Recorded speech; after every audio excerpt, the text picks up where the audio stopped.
Hey guys, welcome to the Wrath Classic Great LFD debate. I'm your host, Josh, and I've gathered 12 amazing listeners of my podcast, Countdown to Classic, to speak to you today and have a bit of a back and forth about this huge issue that, everyone is talking about. It's the hot topic on everyone's lips.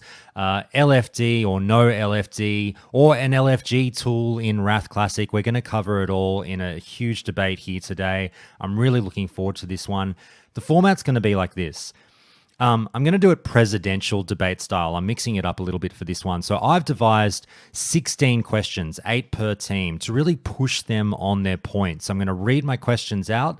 I'm going to offer the team to throw forth a initial combatant to give their point of view on the topic that I raise. They can talk amongst themselves and figure out who's best to start this one off. They'll speak for a few minutes uninterrupted. Once they're done, we'll throw it to the other team, and then a bit of a brouhaha can break out, and the guys are free to go back and forth and, interrupt each other and sort of trade ideas on the point until the 8-minute timer runs out. So I really hope this works out, and I hope you all enjoy it. So let's introduce everyone really quick. Look, again, such amazing people here. We've got, going from the top left-hand corner, Actree for Pro LFT. We've got Judah next to him, Pro LFD. We've got Ruse underneath Actree there on the left, Dom to his right in the middle row, Hunk in the bottom left corner, Omega Kai next to Hunk. That is Team Pro LFD. Team Anti LFD, here are your combatants. You've got Alenia in the top left there on the right-hand side, Gigantor next to her. We've got Zoran in the middle row on the left. We've got Wacklow in the middle row on the right. We've got Malfurion, a last-minute sub-in. Thank you so much for being here, mate, in the bottom left. And Ale, you all know him. You all love him from many Countdown to Classic episodes. Our resident Canadian Classic fan in the bottom right-hand corner. That is Team Anti-LFD. I cannot wait to get this started. So there is no time like the present. If you guys have any questions at any stage, by all means, do let me know. But what I'll do is I'll just close a tab there and I'll open another tab here and let's get this party started. Okay, so a few rules that I need to lay out before, and you guys really need to listen up to this one. A few rules I need to lay out just so that we can all come at this from the same angle. Look, guys, I don't personally believe in the questions I'm about to ask. I've written them for both sides in order to play devil's advocate and push them both fairly. So, if you hear me really passionately ask a question, it's not necessarily my position. I'm just here to, give the content to the guys to promote the back and forth. So don't shoot the messenger. I'm just I'm just the host here. I've told the guys, look, play fair. We're all friends here. Don't take this personally. There's no massive arguments are going to break out.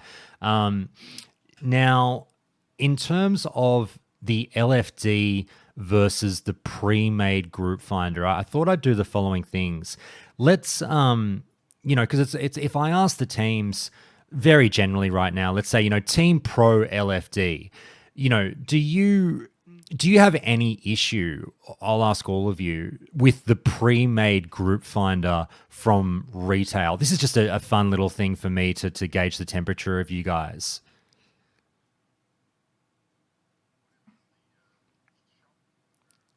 No. So I mean, like, imagine a world where there's, LFD versus nothing at all. But then, yes? Oh, you can't hear the guests. Sorry. Now you can hear the guests. I pressed the right button, guys. So I'll phrase it again. How receptive are you to the concept of retail's current pre-made group finder tool, where it's effectively an advanced bulletin board where you sign up and it doesn't autofill your group, but it makes it much easier than it currently is in the game? Retails. Yeah, retail's version. For Mythic? No. So there's a pre-made, like, it's for everything. It's for raids, it's for dungeons. It's a pre-made group finder. If you guys aren't familiar with it, I'll move on. The custom group. Yeah. The custom group. Yeah. Forget it. I'll bog us down. Don't worry about it. Let's do this. Let's work on the presumption that, as Blizzard has already said, we are getting something new. You know, we're getting a different tool that's supposed to make our life easier. So this isn't so much an argument as LFD versus no LFD. This is a bit more the LFD tool as we knew it versus the prospect of something new that's just like an advanced bulletin board, if you guys catch my drift. Is that cool with everyone? Yep. Yeah. Yep, beautiful. Okay. Sounds good. So these questions address a reality where some kind of adequate tool has been provided to us that's something that we're not used to in Classic. But many of the pros and cons for and against LFD can still be applied, so it's all good. Also, let's presume non-cross-server LFD, because everyone and their mother says, you know, if it was not cross-server, then maybe I'd be interested and stuff like that. So let's presume non-cross-server LFD when we talk about this. Is everyone okay with that? Is that though realistic? Are they going to do that? Are you Who you knows? to work on that? Who knows? Let's just live in a hypothetical land where it's a thing. Okay. All right. Well, I think that it really depends on what kind of server you play on. Because if you're playing on a mega server, Yes. you're going to have a very different point of view than if you're playing on a small server. That's So right. it really depends from what angle you're answering that question. And I've got Because a if question you are- directly yeah. coming at that. So don't worry. I've got that angle covered, mate. We will get there. We'll get there. Guys, let's get started. And I'm going to throw this out to Team Anti-LFD first. So you really need to listen into these questions, guys, because they're about a paragraph long. And I need you to pay attention and then talk amongst yourselves and offer up a champion to go first. Okay, here we go. I think it's fair to say that the announcement of the omission of LFD from Wrath Classic took every single Classic player by surprise. Nobody asked for this. Everyone was expecting LFD. If we had got LFD, the vast majority of the player base would have happily continued on with their Classic journey without much complaint. Instead, Blizzard has alienated a large portion of the player base, with some going as far as saying they won't play now due to this news. Why is LFD still worth it, in your opinion, if it leads to a mostly disgruntled player base or a potentially smaller player base? You guys talk amongst yourselves and see who wants to take that one first. And this is a question for Pro. For anti, sorry. Anti. Fancy. Objection. I- Leading question. I feel the statement falls right. But it's I feel like anyone that kind of takes the decision to play or not to play specifically on this has more issues with the game and they're just not admitting it. I can probably get pretty passionate about this one. All right, go. Kick us off, Gigantor. Go for Go it. for it then. All right, so I played from TBC up until Draenor, and as I played throughout the years, I felt like the game was being stripped away from me a little bit, little by little, almost in a community sense. And I always kept trying to go back and figure out, what about this didn't I like? Why does this not feel good? Every expansion, I'd say this to myself. Every time it kept getting worse. And it was things such as LFD that were implemented. I don't have issue with that itself, but the issue is the way it was implemented. Now, to go back to the question, as you said, it might just be the way it was stated, but would we still feel this way if restate it yourself? I don't want to get it wrong. The last half of it. Yeah, sure thing. Please. So just the kicker at the end was, why is LFD still worth it in your opinion if it leads to a mostly disgruntled player base or a potentially smaller player base? Exactly. So the disgruntled part. So without LFD, we wouldn't have known if there was no disgruntled player base, because we've never had that experience for original Wrath and such, and even retail. So we can't say that. And I feel, just from my personal experience going into retail through all the expansions, that I feel as if I would have had a better experience without the rush of content that comes from the additional loot bags, the additional badges, if we couldn't farm those badges on repeat, that would have helped limit content and the speed we clear it. We wouldn't be waiting at the end of content at the end of the day being, okay, there's nothing left to do. Well, because we were given the opportunity to grind all this content out at a ridiculous pace. And that's my piece on that. Okay, before I throw it over to the pro team, Anti, anyone else got anything to add to Gigantor's opening point? Yeah, it's like if yeah, go ahead.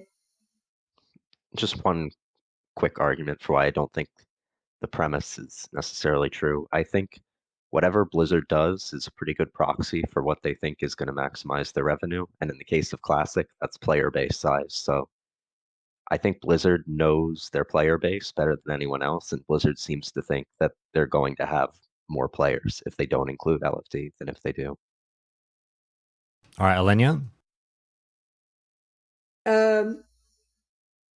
If you feel like actually interacting with other people in an MMO is too hard, then what are you even doing playing the classic version of the game?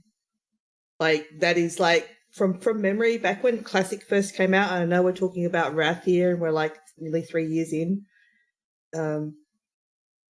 You know, back when Classic was being discussed, you know, people put the rose-colored glasses on and the nostalgia. No one said, I can't wait for, you know, LFD. No one said that. What about team like No Changes back before Classic came out? And now we've got people, you know, going, oh no, we want RDF in at, you know, the very start of Wrath, and, you know, no one's going to complain. And I think the premise that you're saying that, you know, people saying, oh, I'm not going to play now if LFD was here. You know, people like to be extreme in like one side or the other. I mean, that's why we're having this this debate in the first place, right? But at the end of the day, people that want LFD, if it's not there, they're still going to play. And I think they'll have a better experience. All right, let's throw it over to Team Pro LFD, guys. I'm going to open the gates now. Try not to trip over each other. Who wants to come at some of those points from anti-LFD? Why? And I'll read this line one last time. Just remember this point. This is the point of the topic here is, why is LFD still worth it in Team Anti-LFD's opinion if it leads to a mostly disgruntled player base or a potentially smaller player base? What have you heard that you want to clap back at? Go, guys. Couple of rebuttals. I am actually one of those people that I completely forgot that LFD wasn't part of the original Classic experience. And so early on, when jumped into Classic, I was like, oh, that's right. You have to do it all manually through, you know, looking through group channel. And so I was actually looking forward to, I wonder when they might implement this. I hope they do. So there are some people out there, perhaps not as vocal as hashtag no changes, but there are some people that are definitely in that camp, as we have here in the debate. But also, you know, the premise that, there's going to be people that quit because of changes, I think that's a false one. Because, you know, if that was the case, then they'd quit at the end of TBC, because, you know, Wrath is a lot of changes. So changes are a positive element. They help grow the game and they help grow the experience. And so by saying that, we're going to add this element, it's going to detract from people's experience of the game, I think is actually false. I think it's the other way around. I think this tool itself that we're missing will help people to have more experiences in terms of being able to find dungeons, particularly for lower end content. And so I think that any number of players that might drop off because they don't like looking for group will be replaced by more engaged players who are going to be able to have more experiences as a result of the looking for group tool. Anyone else pro after? Yeah, go for it, Tom. You're talking about the community and how to preserve that. Now, coming from Firemore, I can already tell you that the community is already dead. There is no server community. There's small groupings of players who play together in a pub or in a guild, but there's no server feeling at all. Like, I have to use the third-party tool already to get a group because the chat is going too fast, and even the third-party tool, I click wrong sometimes because it updates so fast, and like I have to turn it off all the time because it lags my game. So I don't buy the premise that it will, you know, help the integrity of the community or anything like that, because it's already dead, to me at least. I'll continue on that. I mean, big server, Firemole, or small server like Mogren, where I play, doesn't matter. The community is not there. The community is your guild. If you think, it matters if you're a small server or big server, the interactions are not there. The communication between people is looking for one more, and that's it. That's going to be the same if you have a tool like LFD or not. People are not going to interact. That myth is dead. And we really need to think about how to make this thing just an optional. If LFD is in the game, you can use it. If it's not in the game, you cannot use it. So if people want to use it, let them use it. If you do not put it in the game, you are restricting some parts of the game for some people. And I think that's the big problem. We don't want to force people to play the way we play, right? But if they want to play in an LFD way, let them play. Okay, we might wind it. I might do it that way because we're right on 8 minutes, guys. So I might just do an opening salvo from the team that gets the question, and then one rebuttal, time for rebuttal from the other team, and leave it there rather than giving time for yet another rebuttal. Oh shit, that's loud. Okay, let's go to question number 2. This is free countdown timer that I've got online blows my ears out. All right, Team Pro LFD, it's time to push you. Listen closely to the question, please. To some, the introduction of the LFD tool in Wrath was the beginning of the end of the Great Classic era.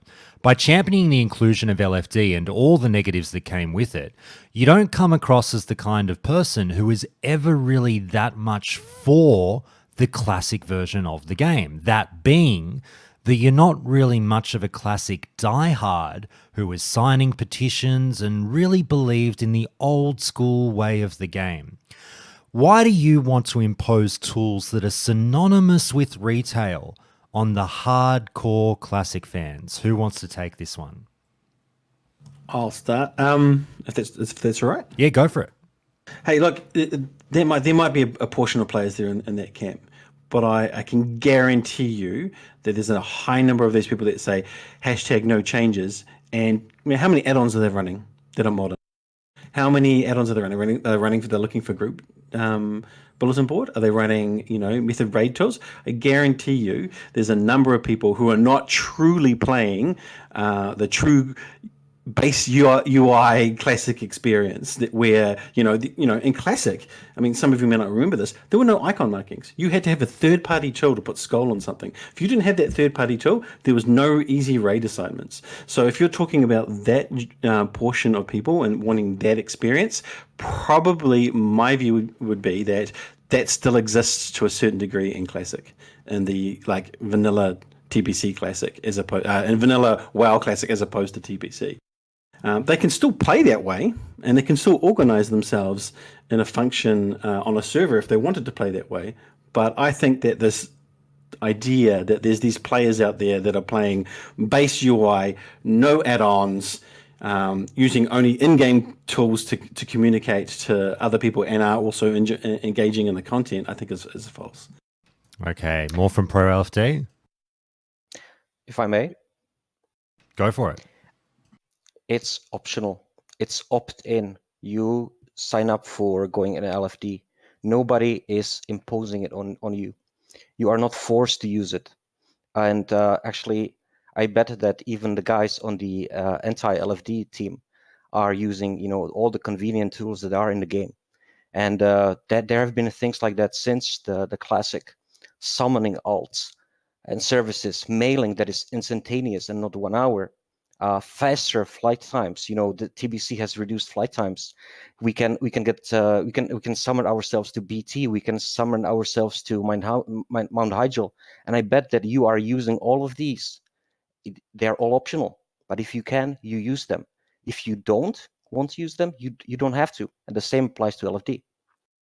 Hunk, you're a retail Andy in disguise if you are pushing for LFD and Wrath Classic. What do you think of that, mate? I think to argue that, there's people who are using convenience already, kind of misrepresents the argument a little bit, because people will naturally lean towards min-maxing. So whether it's good for the game and whether people are going to use it or not, or whether it's optional or not, I don't know if those two things necessarily support each other as an argument. However, I am pro LFD, and I think the role of dungeons changes as WoW has gone along.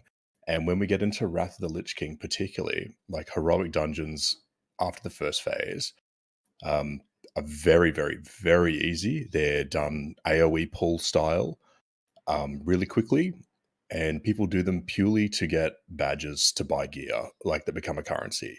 And you're going to do a lot of dungeons in later phases in Wrath if you're gearing up other specs. And I'm firmly in the camp of convenience with this one.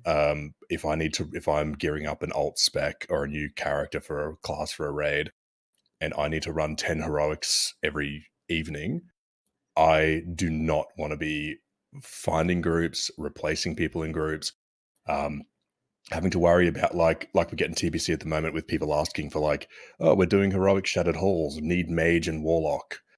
I think LFD gets past like class bias, it gets past gear bias, and just gets people into those dungeons that are really easy that everyone can do. I mean, you still need to find groups and guilds to do the raid content. That's player interaction hasn't been taken away. I just don't think that the value of like what dungeons are in Wrath of the Lich King, I don't think they're the kind of content that people should spend a lot of time putting groups together, because it's going to lead to the elitism we see in in TBC, the class bias. There's going to be like gear scores going to come back in Wrath like straight away, or even worse, there's going to be like a raid.io for Wrath once there's like heroics and hard mode sort of raids. I don't think like, if it is put into the game, it will be imposed on people. The people who don't want to use it, who don't want LFD, will have to use it. They'll have no choice. Otherwise, they're going to fall behind, because someone who's using LFD, as I said, I could do 10 dungeons in an afternoon. They're probably only going to be able to do 3 or 4, unless they've got a solid group that will just go in there with them and knock all those dungeons out. But not everyone has access to it. But I just think the nature of the dungeons in Wrath, they change from what they were in Classic. They're shorter, they're more streamlined, they're done AoE pulling, they're very, very easy. I don't see any value to not having LFD. I only really see positives. Team Anti-LFD, I'll throw it over to you. Ale, I'll inject you into the game, mate. I'm sure you could see maybe the subtext behind the question was, as Ian said in the presentation, if you don't like this, there's retail right there for you. Maybe that's more your speed. That's what I'm basically asserting to the team pro LFD. Do you feel the same way or not? I mean, I want to attack Hunk's point to begin with. That Go for it. Bring it on, baby. Him saying that the game is shit, and because there's a currency now, you should just treat it like it's not a game. And to be a currency, I don't think is a good point, because I think a lot of the players, at least I play with, and so maybe that's not totally representative of everybody now, we have a certain social style in how we want to play the game, right? We don't want to just be, hit a button and be plucked in to get our currency. Like, it still matters to us actually doing the dungeons, even if we're AoE blasting them out. We want to do it with, the people that we play with, right? And the fact that you're saying that the game has gone to shit, so you might as well just like pile on the shit train, I don't think is good. And doing it in that manner, like, I think you still have to hold fast to what you want from the gameplay experience, because like if you don't, it's just going away, right? And I think drawing a hard line on this is good, because at some point, they're going to continue to move away from the classic ideals for what people wanted when it originally came in.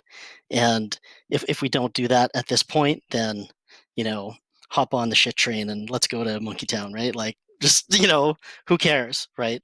It still should matter. Can I jump back in there? Yeah, Sorry, go, Josh. Hunk. I wasn't really saying that I do think the Wrath heroics until the ICC patch are shit. I wasn't really like putting that forward as an argument, but certainly like now that you've brought up, I do think they are shit. But isn't that part of like a broader discussion on whether or not the dungeons themselves should be changed, as opposed to like the benefits or not of LFD? Like when I was doing like using LFD, like the way we use it, say in Final Fantasy and things, we don't try to like, I don't just immediately queue up an LFD. I always hit up my free company to see if anyone wants to do the dungeons first and do it as a group. But if we've only got like 3 people, we can just queue in and just get someone random come in and like fill it out. It doesn't stop me from playing with my friends. I guess there is an argument that it can make it more difficult to meet people in dungeons and make new friends. But I mean, I don't know how many friends I made in dungeons in Classic or TBC. I don't think I made any. Part of, I guess, is the question was framed as, if you're in favor of looking for group, that you're a traitor to the Classic experience. And I think when I said before that I believe that was a false question, is that I didn't really articulate well that this is the Classic experience. This is the time that Looking for Group came out. So if anything, this is more true to the original experience of Wrath of the Lich King. It's not that they're bringing forward the Looking for Group tool significantly early. It was in Wrath that this tool came out. So this is in keeping with the Classic experience from my perspective. Okay, Team Anti, I'll give you one. You go, Al. Finish it. Bring it home. Bring it home. So that came out in patch 3.3.5, which was a year into it. We're going to get there on the timing. Right. So like saying it was here the whole time is just not true. It was here for a long time because, the cycle was like a year and a half and it was in for the last like 9 months or something. I don't know exactly. You'll probably touch on that later. But I guess to summarize like my point from earlier is that the incentive, what this incentivizes is overall bad for the game. And that's why, if you want that kind of style of gameplay, yeah, go to retail. Otherwise, no. Like play Classic and develop friendships and learn to play with people. All right, guys. I got to move on. Sorry. You go. One last one, and then I'll move on to the next question. Go for it. We're playing the last patch of the game. It's in there. Go for it. Who else? Who was speaking just before? Yeah, no, it's last patch always, so it is there. Yeah. Oh, so pre-patch Cataclysm talents. Steady on, guys. We're gonna fall out. Who started talking before? Like Zoran Zoran. So I feel one of the biggest things here that we're not touching on is that it's an incentivized model, right? There are extra rewards using the tool, which means that the whole finding the group thing. I think I'm with Hunk there. We're going to be falling into one solution, no matter which one we go to. Even if we have multiple options, there's going to be one that everyone uses. But because it's incentivized, we're going to be pushed into one, whether we want to or not. And I feel that that's one of the bigger issues. But there wasn't necessarily an incentivized model initially. So if you remember, there are actually different iterations of Looking for Group, Looking for Dungeon. And some of those did not have incentivized versions. And so, again, it depends on when you came into the game and what version you're exposed to. We'll move on, guys. I'll push us on to the next topic. And this one is for... Sorry, I hate cutting you off because I know everyone's going to get fired up. But we'll be here for 4.5 hours if we go completely nuts. I'm happy to be here for 4.5 hours. I'm into it. Content, Josh. I know. All right, Team Anti, listen up. Classic has unfortunately found itself in a bit of a pickle when it comes to the overall health of many of its servers. One major complaint is the issue of mega servers versus smaller servers and the difference in day-to-day life between the two. The lack of an LFD tool may not be as big of an issue to those on a mega server, or at least those in the majority faction, as they'll have the numbers to help make a new LFG tool potentially thrive. However, there is still a notable percentage of players out there playing on smaller servers or smaller factions. They will have a significantly different experience without LFD to their mega server counterparts. In your opinion, should those players be left behind for what you may term to be the greater good?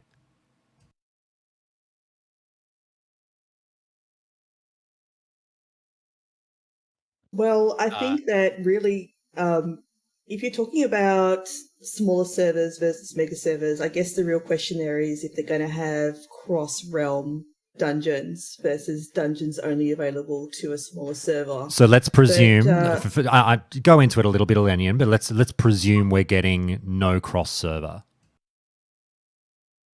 If we're getting no cross-server, I mean, there are definitely smaller servers, and that's been an issue since Classic first came out. I don't think that is going to be alleviated or enhanced by the introduction of LFG in Wrath. The only thing that's really going to improve a situation on a small server is going to be faction balance and numbers, and you're not going to see that change by the introduction of LFG. It's, if anything, LFG is more likely to alienate people on a smaller server. It's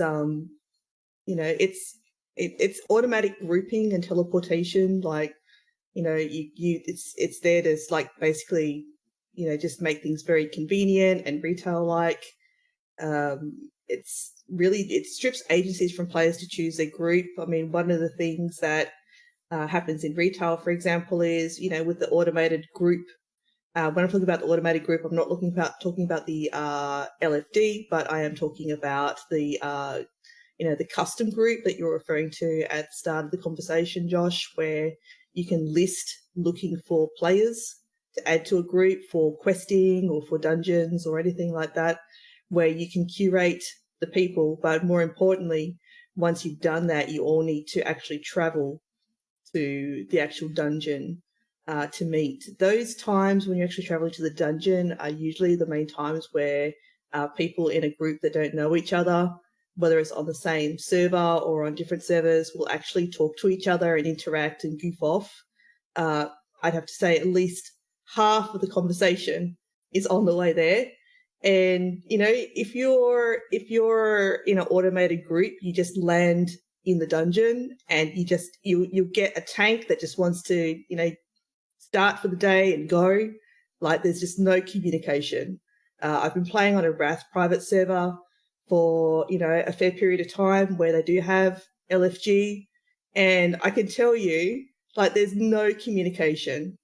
And to go back to a point that got put up earlier in regards to dungeons being easy and therefore you can just farm them. Like, if you've ever tried doing a Wrath dungeon when you are still leveling and undergeared, all I can say is good luck to you. You're going to have a really bad time.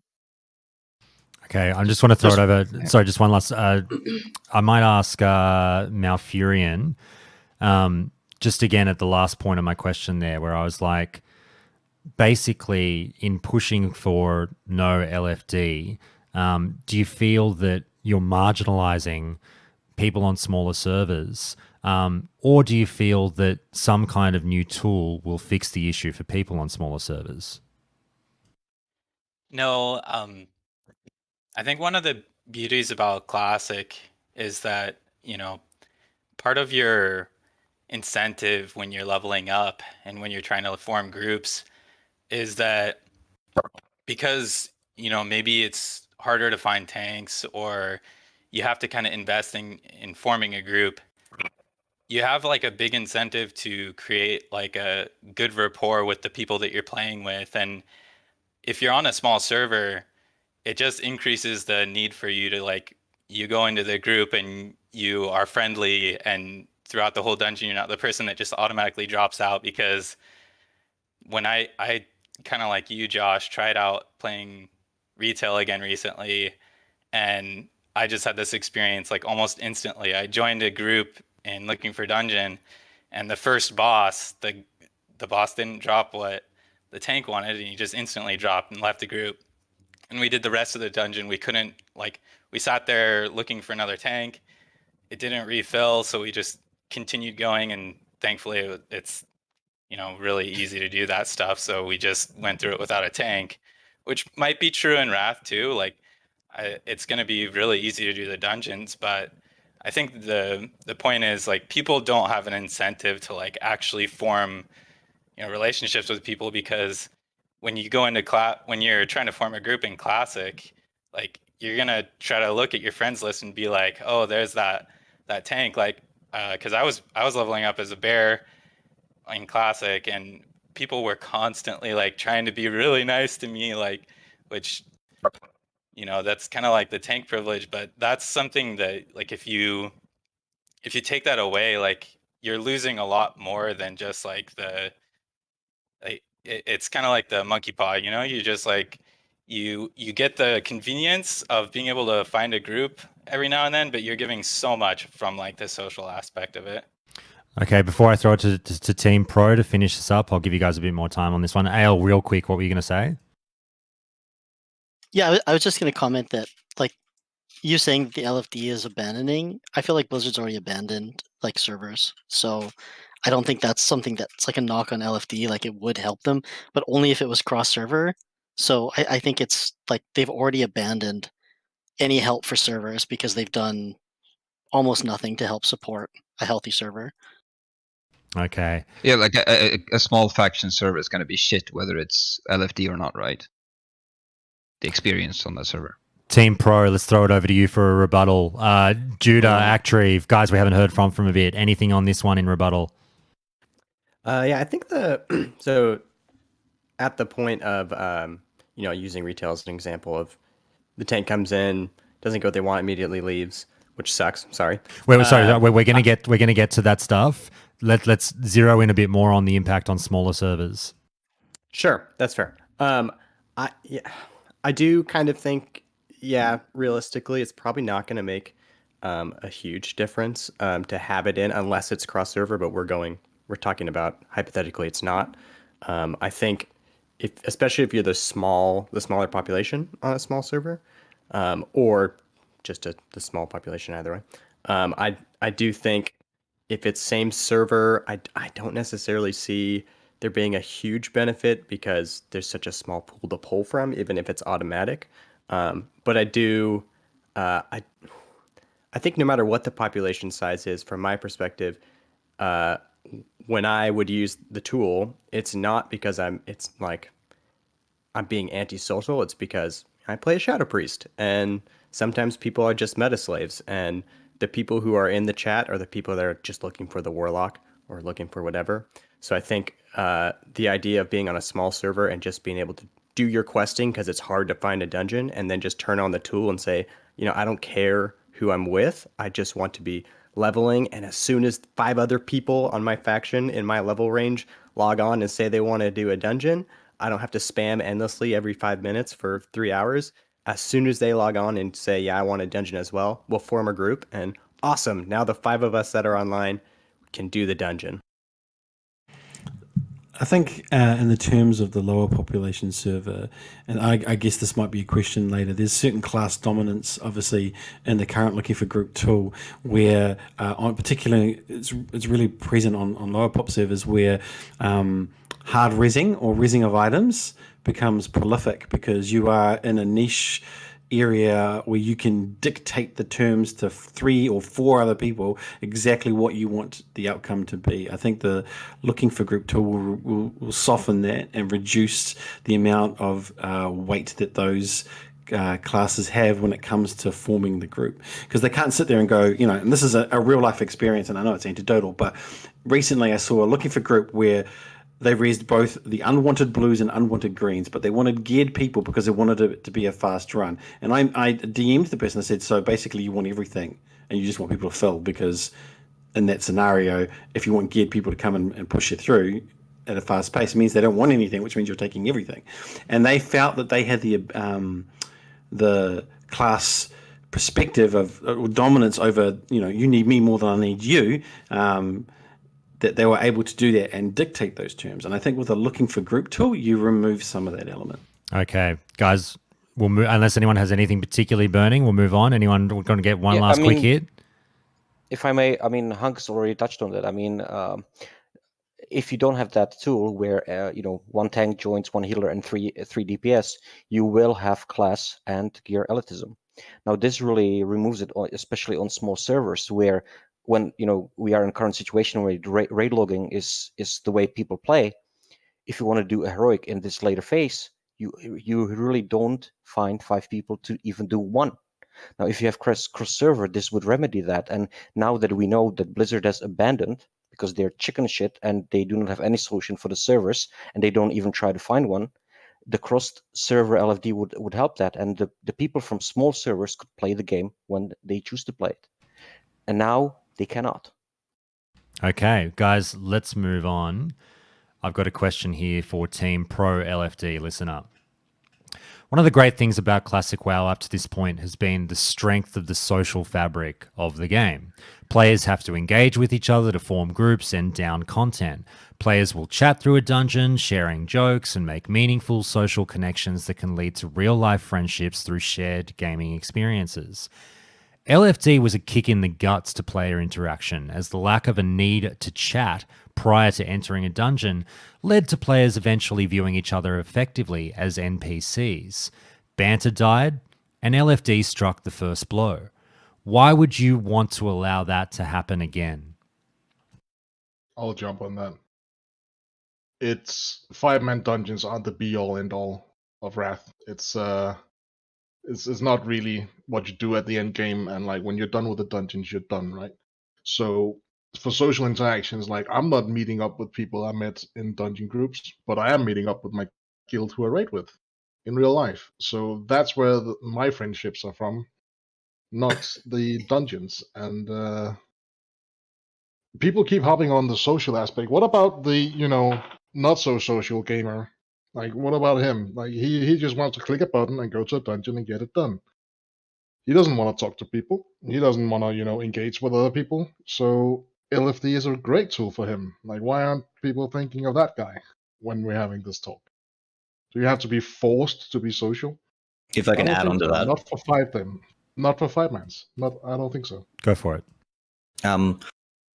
If I'm going to be social, I'm going to join a guild, because isn't that what a guild's for? To be social. Most of the time when I've talked to people and actually, gained a rapport with someone, it's doing a quest out in the wild, out in the world. The 3-mans or the group quests is pretty much when I have spoken the most to people. Even in Classic and in TBC, I don't really speak to people in dungeons. It's not, really like, the only time I've spoken is if I need to tell someone how to do an encounter or what to do. That's it. That's about the extent of the social interaction that I've had. So I don't think looking for dungeon really is going to impact the current environment. Social dynamic. I mean, if someone's chatty, they're going to just be chatty, and it doesn't matter if it's looking for group or not looking for group, right? Or looking for dungeon, not looking for dungeon. Someone who is a chatty, natural, extroverted person that wants to chat with people in their run is still going to do that. This doesn't impact that at all, right? Because there's literally no bearing. And the argument that, there's all this pre-discussion that occurs on your way to the dungeon, most of that is people AFKing on flight paths on the way to the dungeon, while the 2 active players who are like really keen to get it done run there and summon everybody. That's the current state of Classic. And you're saying that, looking for dungeon is going to remove that aspect. I'm like, that's not a social aspect. That's just a queuing to go inside the dungeon aspect. So what about, if I may, go for it. What about situations like, do you ever say you like really need Slave Pens Heroic or whatever, or back in Classic you like need Stratholme or need Uldaman? Like, do you ever reach out to your friends like ahead of time and be like, hey, do you want to like try to make a group on this tonight? And then you like slowly throughout the day are like looking for people who might be interested in running it like that night. Like, is that part of your experience? Has that been happening to you in Classic? Yeah, definitely, but that's normally within a set number of friends. We're talking about social interactions with people that we may have not socially interacted with before, versus friends or guild members. We're on Discord, we just go, hey, looking for a group tonight, does anyone want to do XYZ? That's a completely different element, right? And we use that because we want to play with those people because we already know them. In this setting, we're talking about an environment where you don't have that yet, or you don't have the numbers to complete a dungeon, or you've already done the work on that and you just can't fill it. And so now you're going to the general looking for group or looking for dungeon. And the argument here, I guess, is from the anti-people is like, well, you can just use bulletin board or you can use the looking for group channel. Whereas I'm saying, and because that's going to give you more social interaction with people, and I'm saying that's not really true. You're not using that tool to be social with people. You're using that current in-game tool, which is not looking for dungeon, to fill the group. that's the purpose of that channel. Yeah. You're not using guess- it to go, hey buddy, you look really cool. Do you want to come and do our dungeon with us? I guess part of what I was getting at too was like when you're in a dungeon with somebody, like you want to build rapport with them because the next time that you form a dungeon, you want to like have a pool of people that you can try to like reach out to. So like you also do that because you're at the same level as them. Like you want to like identify people that have the same interests as you. Wacklo, Gigantor, anything from you guys on this one? I've been saving up my time, but I can pitch in on something that was brought up a little while ago on that. I guess this wasn't brought up actually. Basically, I think that the mass use of looking for group on smaller servers, larger servers, whatever, generates more supply of group members. I think that people generally go about their day, they keep an eye on looking for group bulletin board or just the channel scrolling past or whatever. And when they see looking for one more, Slave Pens Heroic or whatever it is, that sometimes, ticks something. It does something to people and they're like, oh, I could do that. But in a world where the primary and realistically the only way people are finding dungeon groups is through LFD, I don't think you're going to get that. What I about think on the people- what about on the chatter side of things in terms of conversation and promotion of conversation within this format? That's not personally what I care about in being anti-LFD. I care about the social aspect of the game in that I want this quote unquote skill of finding a group and organizing people and having the willingness to be the one to say looking for more instead of just passively looking for G. I want all of that to be part of the game. And I consider that social, but I don't have much an opinion on the chatter. I honestly Fair enough. And it's fair to say that all of you guys are not necessarily going to share every single ideal in being, I'm team pro, I'm team anti. Doesn't mean that you'll necessarily agree on everything. There might be shared, mutual ground on some points for sure. Anything else from team anti-LFD on the conversation point on whether or not LFD was indeed to blame for the lack of chatter amongst groups?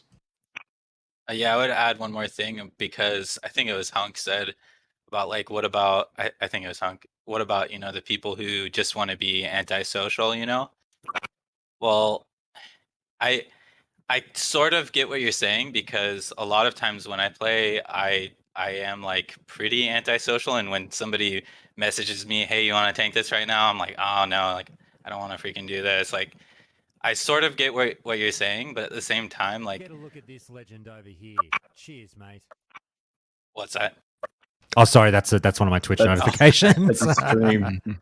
But I just want to say, like, I think it's kind of like it's kind of mind-boggling because like we're talking about playing an MMO, and like if you're saying like, oh, let's cater to the people who want to be antisocial, like it doesn't make sense to me.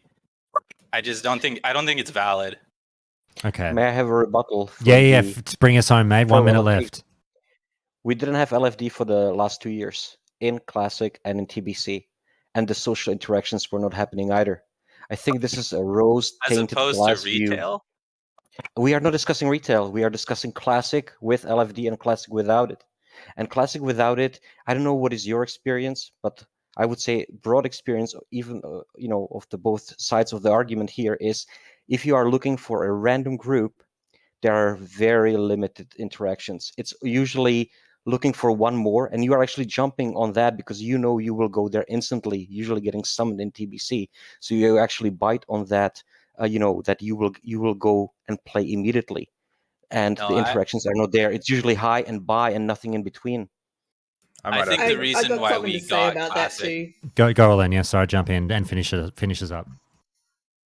Look, anytime you play an MMO, you only get what you put in. If you are not the person that can be bothered saying anything or making any sort of effort to interact, whether it's in the community in general in the game or in a dungeon, you only have yourself to blame for the fact that the community is dying. Because without that's the community. effort in, yeah, That's the way it is. That's the way it is. yeah, that's the way it is for you. It's not for the rest of us, mate. Some of us actually talk in groups, and people talk in the community and actually talk in the world. And I understand that if you're not one of the people making an effort, of course, no one's going to say anything to you. So perhaps that might be something to look at. But the reason that I'm against, like, the LFG in the first place is that is one of the factors that actually removes that. The fact that you've got a situation where it's actually, you want to play World of Dalaran and not World of Warcraft. You sit on your ass in the in the main port and hit a button and go into a dungeon and not say anything, and then come out at saying, "Oh, the community is dying." Like, you've actually got to put some effort in as well, guys. People are talking on Discord and guilds. People are talking to their friends. People are not talking to strangers. Just like in the streets. No one talks on Discord for a group. No one does. Firstly, Exactly. So what I'm saying, the social interaction is happening within the guild on Discord, but the social interactions are not happening in 5-man groups. And this is the community that we are a part of. Josh, may I jump in? Yeah. Finish this up, Gigantor. My issue with those who choose not to be social within the game is you're not helping the community grow. The amount of times I've had to create a dungeon group by whispering people in /who, like, hey, would you like to run this with me, is a bit atrocious, because I see people in LFG promoting themselves to go to this dungeon, but they won't take me because I'm a specific class. Now, that sounds like a pro LFD stance right there. However, if these people aren't even just taking people who aren't the correct class to their dungeon, they'd rather, I don't know the proper word to say this, but at the end of the day, you got to help your community. You can't just sit back and be an empty voice if you want the community to grow. Okay. I'll leave it. All right, too easy. We'll move on, guys. Ale, Zoran, listen up to this one. I'm going to try and angle this one towards you guys. It's been a while since we heard from you. This is a lengthy question, so I really need you to pay attention. Sorry to put a bit of pressure on you. Okay, for this one, I'm going to read you a semi-lengthy post from Reddit from user SuchTie, who said the following. Dungeon Finder only came into Wrath as late as it did because of technical difficulties in implementing it. In an interview, then director Rob Pardo said that Wrath was designed around LFD existing. That's why dungeons are so face roll easy, and everything in the game kind of hinges on spamming dungeons. You do dungeons to grind rep, you use them to upgrade your TBC gear, you do dungeons to farm badges so that you can gear up for raids, you also use the badges to buy heirlooms, which makes leveling alts easier and faster. Many achievements can only be earned in dungeons. You will have to run lots and lots of them. Pardo also said that during TBC, about 30% of the player base just never ran dungeons because they had time to either, one or the other, form a group or run a dungeon, but not both. This is where the LFD tool came into play, and it worked. As soon as LFD was released, players suddenly ran many more dungeons at all levels, more heroics, leveled more alts, raid participation went up, they did more PvP, and in general, just played more and were engaged more. All of those things were only possible because of dungeons being easier to find and complete. So that's the quote. Having heard all that, guys, would you agree with that assessment? And if so, why are you wanting to change something that the expansion was seemingly fundamentally designed around? I'm happy to go, Elu. Okay. So, I think that very few people that are on the anti-LFD camp are opposed to finding an easy way to find a group. I think everyone wants everyone to have it easy to find a group for trying to achieve whatever you want to achieve. So sticking to the purpose and what the statement was it good that people found more groups? Yes, absolutely. The negatives are what came attached to it, right? So the social aspect of things, the incentives that are attached to it, that forced us into using this and forced it into being the only way to play the game for dungeons. So the negative aspects of it is not necessarily just helping people find a group, it's everything that came with it. either in Wrath or even later in the game. Boy, That I design- love that. I love that quote actually, Josh, because it further says that we're really just like numbers and incentives. That there's not anything more to the game than, you know, basically the amount of time you're putting. They're making you play it because of these systems they've added, right? As with before with the MMO, there's an important aspect of that, which is the people that you play with should matter, in my opinion. And like we've said, this is like the first step in taking that away. And in my mind, like I think that's where it is for me.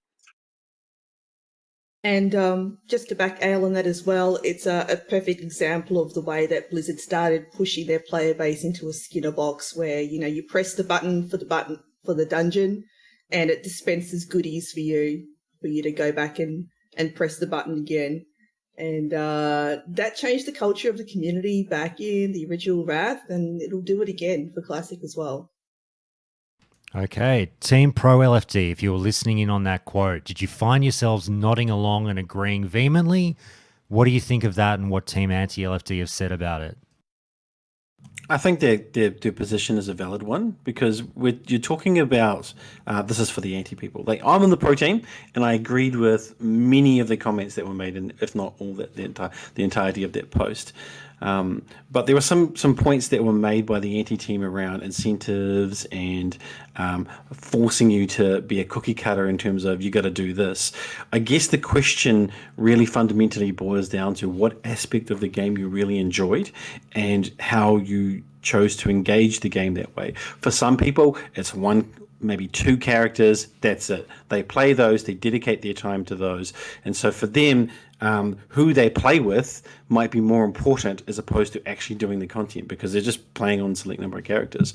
Whereas for many people, including casuals or some, non-casuals, they might play a variety of characters. And so therefore the tool fulfills the needs as per what the post was, which was around, hey, it made it a lot easier for me to play all these different characters at the same time.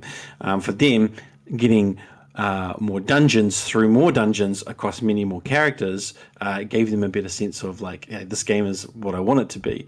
But I guess it comes down to game design. If the game design is designed that way, with in-game currency, with in-game rep that you have to get from dungeons, then why would you not want to facilitate that to be easier for people rather than them having to spend X time just looking at a screen and looking at walls of text going past, trying to find groups for stuff that they don't actually want to do. They actually want to do this content, but now they're going to have to, I guess you might say, compromise and do some other content instead because they saw somebody else doing that content. And I think that actually detracts from your personalized experience around specifically leveling characters. Okay, anyone else Pro LFD want to weigh in on this? I've got a couple of things here, but I'll narrow it down Go to for it, one. mate. The lower level dungeons, like how many people actually, level their characters out in the world. Like I recently leveled a paladin, but most are sitting and boosting, right? And then they're buying a boost. So leveling dungeons are completely dead. I think I did in my playthrough. I did maybe 2 dungeons because some guy whispered me at like 2 a.m. for a Wailing Caverns and I spec tank and I went there. I tried to level a warlock with no boosting. I was like, this is going to be a character that I don't boost, right? And I'm on a mega server. I was like, this is going to be easy. I'm going to find dungeons, and I just couldn't find them, right? Because everyone's in boosting. The same happened to me, yeah. And this will really, I was looking forward to leveling alts in dungeons because that's one of the things I really enjoy about this game is just blasting out dungeons while you're out in the world questing. Because you're not going to be, ported back to Dalaran and sit there all day. Like you're gonna be out questing if you want to maximize your experience per hour. And I was really looking forward to just leveling in dungeons, and that's just not gonna happen. Another thing is that the quote said that the amount of dungeons being run just skyrocketed. So we could say that okay, maybe player interaction drops in those dungeons, but running so much more of them, doesn't that mean overall that player interaction increases? So you're saying you believe that the amount of people leveling will increase with LFD, because if it doesn't, then it would be the same experience. There just wouldn't be people to play with, even if there was LFD or not, right? 100%. I believe that looking for dungeon tool will encourage people to be more engaged with the characters that they're leveling with versus just AFKing while someone boosts them. I think people will level the fastest way possible, whatever that is, and it'll likely be a boost if a good boost is found. It won't matter if LFD is faster than what we currently have. If it's slower than a boost, people will running boost. LFD doesn't cost gold. I don't buy that. It's free. You're playing a character and you're not paying for it.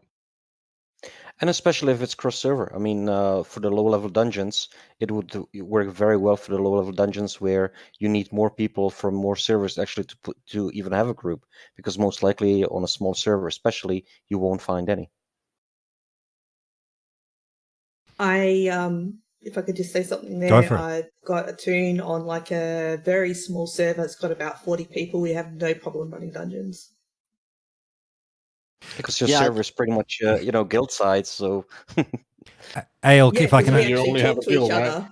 It's a guild. If I can throw this one at Ale, because I It's feel not- like a portion of this one might sort of tickle his pickle a little bit. Ale, when I was saying the stuff, you said you were intrigued by that quote. You know, does it make sense to you from the feel of Wrath that this was an expansion that truly was constructed around this, concrete base of LFD? So this quote is accurate. You've researched the resources. Well, the sources, sorry. rather? My sources being, I believe it because it's on Reddit. So I don't know. So in hearing that, Ale, let's go with it. Let's presume, because it, again, I should have researched it, but it sounds real. Fuck, he might have even said it in the interview with me. I don't know. Let's go with it being real. Does it sound like something that would hold water, though? I mean, I could believe it because for most classic players, Wrath is kind of the beginning of the end, right? It's the last expansion the majority of us will play. So I would say if that's when their mindset shifted, then yeah, I mean, I could believe it. When it originally came out, I was accepting of it because it was used as a catch-up mechanic. And I would still be okay with it to this day as if it came out the exact same time at 3.3. It coming in from the beginning, though, that's going to exacerbate the issue of how fast content is progressed. And I guess, again, iteration-wise, it's like, what version are we getting, right? In terms of comparability. Are we getting the version that just basically made a party for you? Or are we getting the version that gave you incentives and teleported you to a dungeon and, and in that environment, sometimes there are people who would just leave, right? Because they're like, there's competition for an item here. I'm just going to go jump back into the queue. And looking for group, you might argue that you don't have that because people are committed now. That's true. And that's where I'm wishing. I'll jump in at this point. Sorry to cut you off, Gigantor, because the next question kind of feeds into what you've just said there. I'll throw this next question in now, and I'll have to remember to start the timer for this one. For Team Pro, listen up. Removing LFD greatly decreases the chance of experiencing toxic gameplay within a dungeon. The following incidents are known to be rife within an LFD environment. People bailing when you get a dungeon that isn't fun or ideal, people bailing again once the boss they actually came for is dead, people needing on every item that drops regardless of their ability to use it, people leaving the second anything at all goes wrong, like an accidental death, people leaving when they realize other players are, in their opinion, undergeared. Keeping vote kicking aside, because I've got a separate question for that one. Why ask for a tool that allows what is already a notoriously elitist classic player base a chance to lean into problematic behavior even further? Hunk? Oh, I thought that was a question for Pro LFD. Sorry, it was. No, for Pro, sorry. I think there's the same amount of toxicity without the tool. Like we've talked about the group-based, like the class-based elitism. There's gear-based elitism. People selling loot, selling runs, reserving things. I think there's a lot more problems without it in terms of like a barrier to entry and the experience that people have. Like the LFD tool, like it's sure people do, like it is common that say like a tank or someone will just leave, they want loot off the first boss. and the boss doesn't drop the loot, they bail. But you can just re-queue and have someone come in. And usually when that happens, I think you get a priority queue, so you'll get like the first person queuing in. I mean, there's problems with both sides of both tools can be used in a toxic way, but I think it's less toxicity with LFG, the LFD tool, because it expands like the audience that it reaches, makes it more accessible.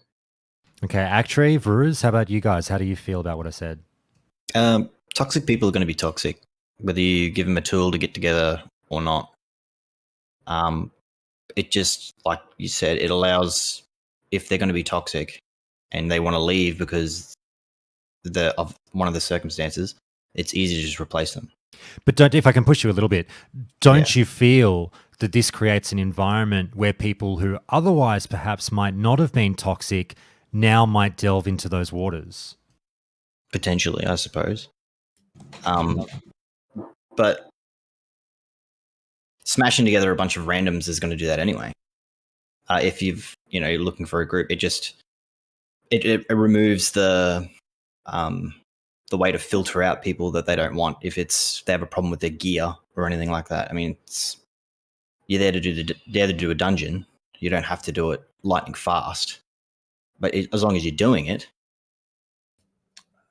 To interject there, another issue is the deserter buff you get if you leave early before the dungeon's complete. So say your tank leaves at the start of the dungeon. He doesn't like the dungeon he joined. He leaves. Well, now you have to sit for, if you're a DPS, probably a half hour to get another tank, even in a LFD scenario.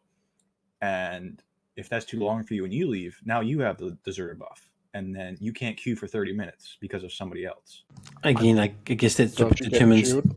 I believe you do get a priority queue if someone You leaves. get a priority queue, and then a replacement is ported directly to the dungeon. That's So on. the idiot who leaves and the guy who you get kicked, like, you don't have to go out. First of all, find another one, go outside, summon them. Like, it's gonna be easier now, if not. I mean, with an LFD tool, it's gonna be easier, dealing with those people because the That's consequences are. assuming we're not getting Fine. cross server. Yeah, so the Also- question is framed a little bit weirdly because we've already agreed we're not getting cross server, right? And this for the purposes of this. So the person's reputation still exists within your server. That's a lot right. Of that a lot of the toxicity that existed because of the looking for dungeon tool was because you had the anonymity of just going, oh, well, I'm not on your server, I don't care. Whereas if we're using a version whereby it only pulls from your server, as we have agreed on beforehand, then you're leaving the dungeon or you cucking people is going to put you in a position where your reputation and or your guild's reputation is suffered. So people will self-moderate their behavior if it is only a server-based looking for group tool. To push you a little bit further on that one, Amiga, and then we'll jump back over to anti-LFD on this one. I hear what you're saying. If I can extend the question a little bit and say, yes, thank you so much for adding in. A reminder, we are working on the presumption that there's no cross server. However, yeah, a great deal of people, do play the game on mega servers. Don't you feel that with the advent of the WoW mega server in Classic, that you say your reputation is on the line with no cross server LFD, but is it really with the 20,000 people on your server? Well, I guess it depends because there are definitely people of notorious notoriety on mega servers where you don't join their content. You see them, you just say, "Oh, this is not for me," because they had their reputation precedes them, especially with active subreddits that have posts about this person behaving in a particular way. Just the threat of that does help people to moderate their own individual behavior. In terms of a looking for group tool, and you say, oh, people leave because it's not a dungeon that they wanted to do, then why did you queue for that dungeon in the first place if you didn't want to do that dungeon? Like, there's a lot of premise here based on anecdotal experience around what happened to you as an individual, and what it came down to is that somebody used the tool incorrectly. Okay, I'll throw it over to... Sorry, go, guys. I was just saying, like, the random queue, not the specific queue. Mega servers are actually a workaround for the missing LFD currently. one of the reasons why mega servers are there is that people have the option to play whenever they want to. So if you are, want to run slave pens, you will find it quite immediately. If you want to run a GDKP, you will find 5 a day on a mega server, while on the small servers you will find nothing like that. So people have actually, fluctuated and migrated to mega servers because they are, looking for a convenient way how to play the game and how to find groups for whatever content they want to do immediately. And so they have found a way how to achieve what they want without the tool being in the game. But having the tool in the game would help it for the people that are playing on small servers. Okay, I'll throw it over to Team Anti-LFD. Wacklow, let me ask you this one, mate. Just have you heard anything that you really want to pipe in on? And more pointedly, the question was about the increase in toxic behavior that LFD brings. Are you still adamant that this is something that we have to stave off at all costs? So I think there are two categories of toxic behavior. There's straight up griefing your group by leaving them, actively harming your group by what you do. And there's what people have been calling elitism, which can be toxic if you're rude about it. But I would describe if you're pleasant to a person as just preferring to play the game a certain way and organizing your group in that way. I think being either lenient gear-wise and class-wise in how you set up a group or less lenient is just part of how you choose to play the game, and players should be free to do that. And so I would not describe that as toxicity at all. And I would say that if players are not able to play that way, if they're forced because the only way people get groups is through LFD to play in suboptimal comps when what they want to do is spend 30 minutes getting a perfect comp and then spamming the dungeon for an hour and a half, I would say that's an impoverishment. That's reducing your options in the game, and that's cutting into what is in the current landscape of the game a popular, if not dominant, play style. Okay. Anyone else, Team Anti-LFD, want to weigh on in this one before we go to the next question? Just the general, keeping vote kicking aside, just the general toxicity and why it must be kept away at all costs. Well, I'll Yep. add. Oh. Alenia, hang on, Alenia, go for it. Look, like I was saying earlier, like I have played Wrath Classic on a private server, so it's had LFD involved, so I've had to deal with that firsthand as a healer. Like I want my experience to be curated because, like, I don't want to be roped to a dungeon with a player that I know to be toxic. And LFG means I'm going to get penalized for leaving, and that toxic player gets to stay and is rewarded. Now, you could try to kick him, but it's based on other players knowing who that player is versus you being a shit stirrer, and rightly so. That system doesn't give me the option to leave without being punished. Okay. Anyone else dying to say something about this before we move on? Yep. Who was that? Sorry. Oh, that was just me again. I was going to say, do you think it would be better if you had a feature to not be grouped with people on your ignore list? Cap the ignore list at 20 people so you can't abuse it. Yeah, just uncap the ignore list and make it so I don't have to group with them, and that would definitely fix the problem. There are some really unpleasant people that unfortunately do get away with awful behavior in dungeons, just especially on mega servers, just as a numbers game. But like LFG is definitely a situation where it does allow them to get away with that a lot more than when you're actually curating a group. Okay. Especially if you're a tank or a healer, like something that's in demand. And you'll say that still happens now, but when people are advertising and they're like reserving everything, or you notice they're from maybe North Guild, you can just choose to not join their group and join a different one, or make your own group, right? Where because the way it incentivizes everybody to do one thing, you actually kind of have like less freedom to do it because you'll get extra badges or whatever. Again, you're assuming there's an incentivized option here. What if there is no incentivized option? Does your position change? No, because it would still push people together where there's no choice in that for me, right? But you can still choose to make your own group, can't you? That's a real throwaway we're talking about a pretty fundamental design in the actual game. Like say, we can make your own group. It's just like, well, you could do that if you like LFD as well. We'll move on, guys. I find it funny. Ale, I literally just got a message, a DM from North as he said that. As he's like, shit, I'm in a raid. I can't wait to listen to it afterwards. Watch out for Phoenix God. God, here we go. All right, team anti-LFD, listen up. The LFD tool is there to combat the need to check and spam a chat channel to find people to run dungeons with. A common suggestion many people offer up against LFD is to simply make more friends or join a better guild so that having people to run content with on a regular basis is not an issue. I get the impression that many players arguing against the LFD tool seem to be members of strong guilds with a heavy, regular online presence, where the lack of LFD will barely change the way that you play the game in any way. If that is the case with you, why are you seeking to punish players in lesser social situations if the impact on you may be minimal?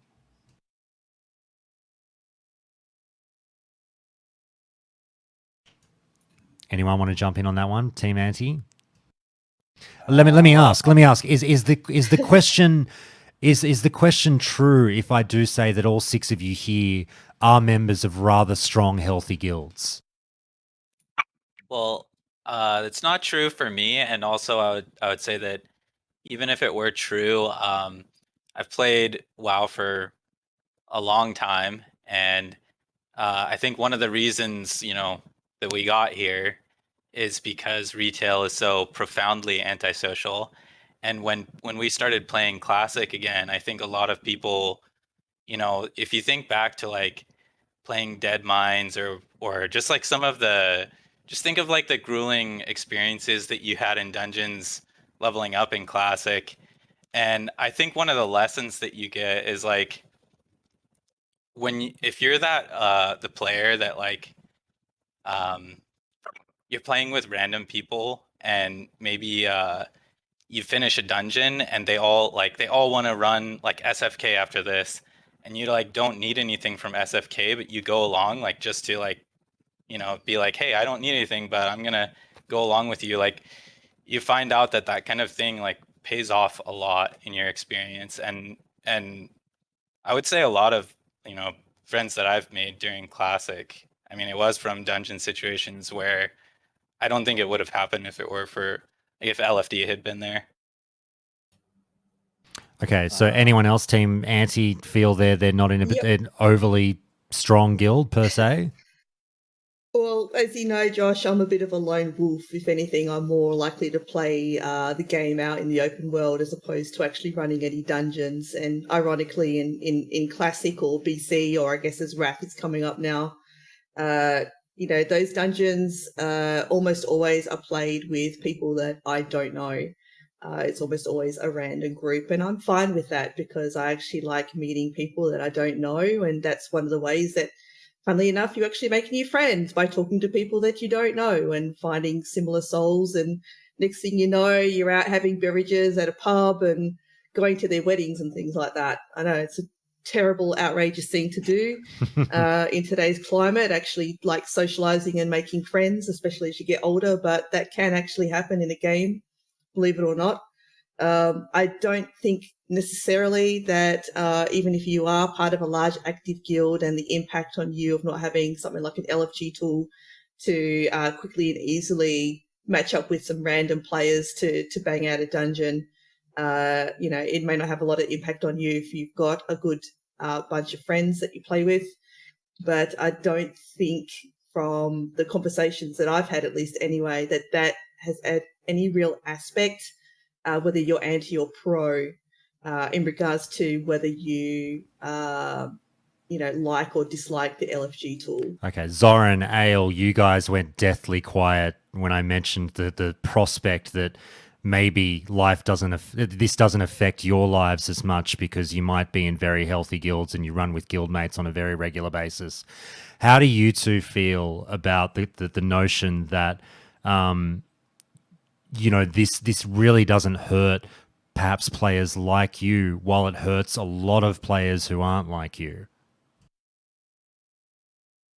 I think Well, the players who want to form their own groups would be hurt as well. You would still have potentially guildies to play with, but I think it would warp the whole ecosystem in such that overall there would be significantly less people willing to do the individual groups. Like if it's just easier to do it that way, they will. And having both, I think it would just corrupt. I mean, I shouldn't say that. That's like leading, but like it would change the way in which people play so much so that it even like disincentivizes having a guild, for doing 5 mans because you don't need to, right? So I think it changes the system so much so that it isn't just, oh, you'll be able to do it anyways. It becomes much harder. And so it would actually hurt the people who want to like self-select their own groups.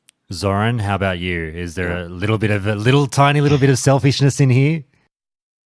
Well, a little bit maybe, but I feel like if it's going to be too easy to use a tool to go find a group to get what I need to get done, rather than trying to reach out to a guildie to form that group, like I'd rather that forcing me to reach out to my friend, and that creates a better gameplay experience.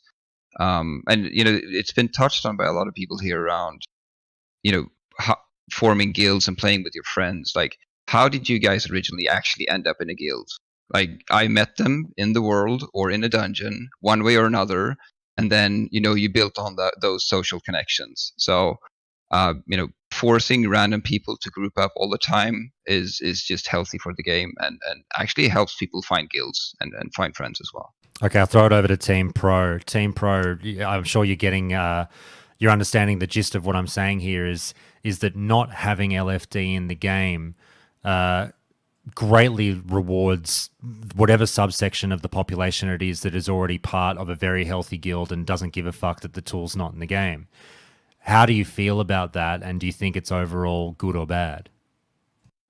Seems a little bit elitist. I'm in a good guild, get good is the view that it comes across as.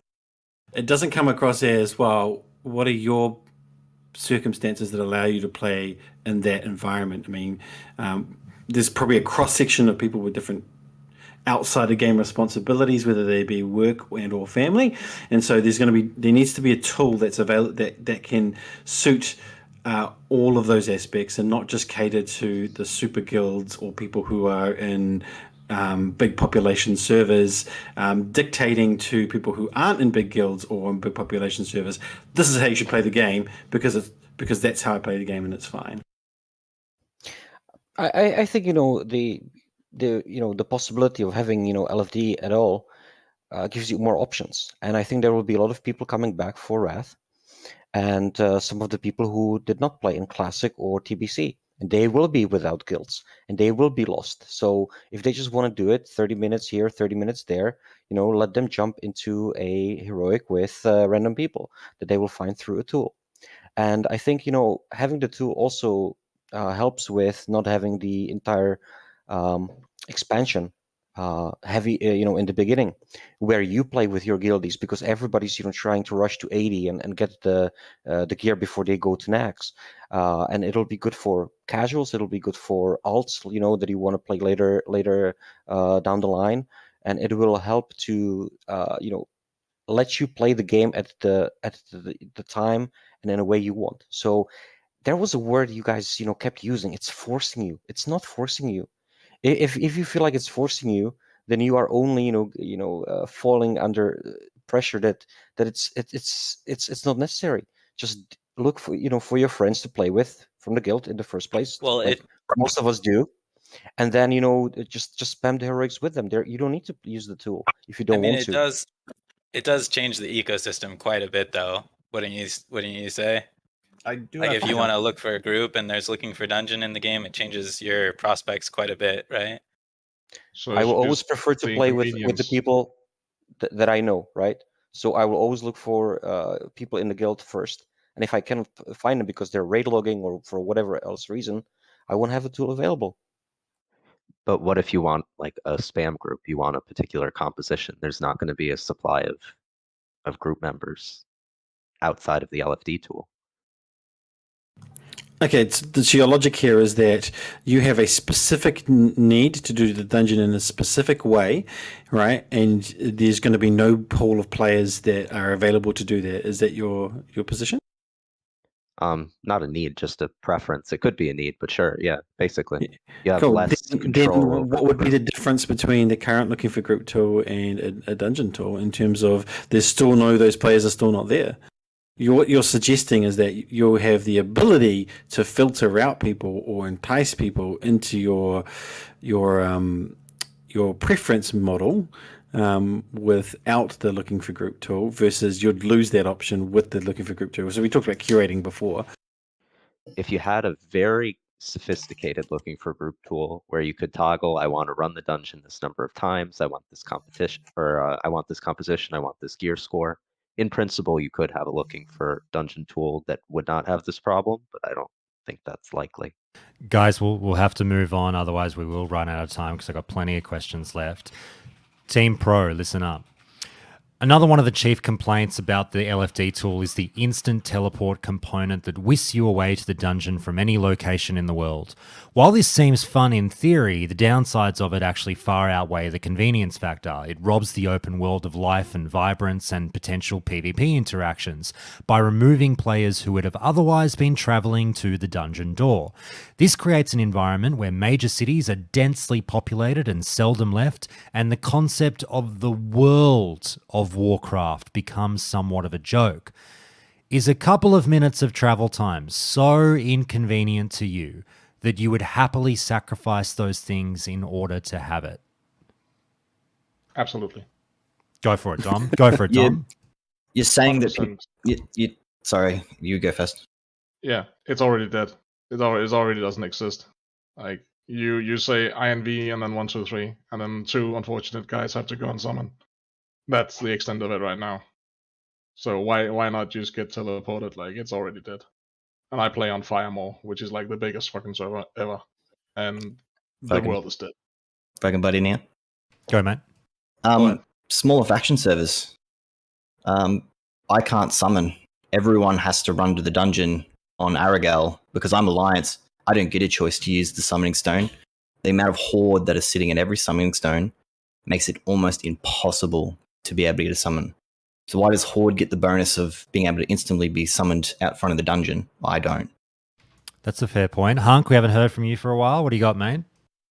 I think that that's probably the only complaint that I seriously have with the LFD tool. Like, I don't like summoning. I think like the summoning stones are a convenience thing that was introduced that I don't necessarily like without an LFD tool at the same time.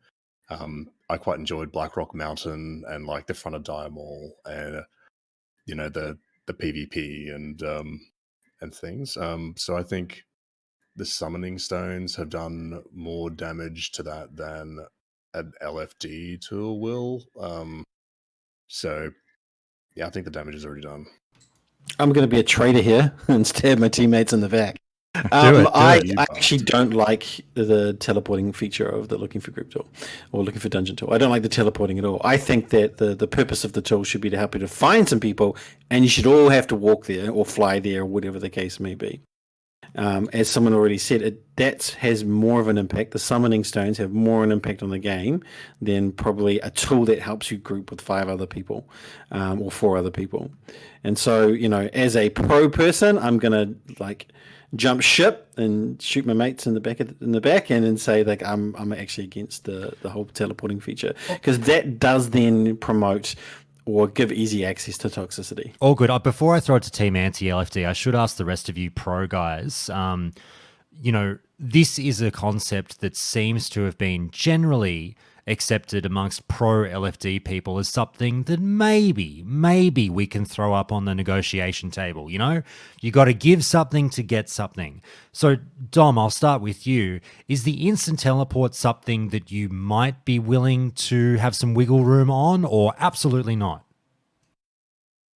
Like I don't care. Sure, you can have it or not have it. It doesn't really change. And I would say, just to respond to the previous dude, it's not the summoning stones, it's the flying mounts.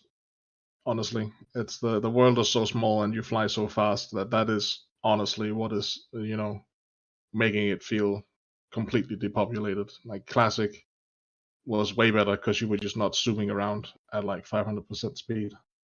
Now, Yeah, there's more to it too, because in Classic, like if you are Alliance and you want to go to Scarlet Monastery, you kind of have to go into enemy territory, whereas there's like other dungeons where Horde has to cross into enemy territory.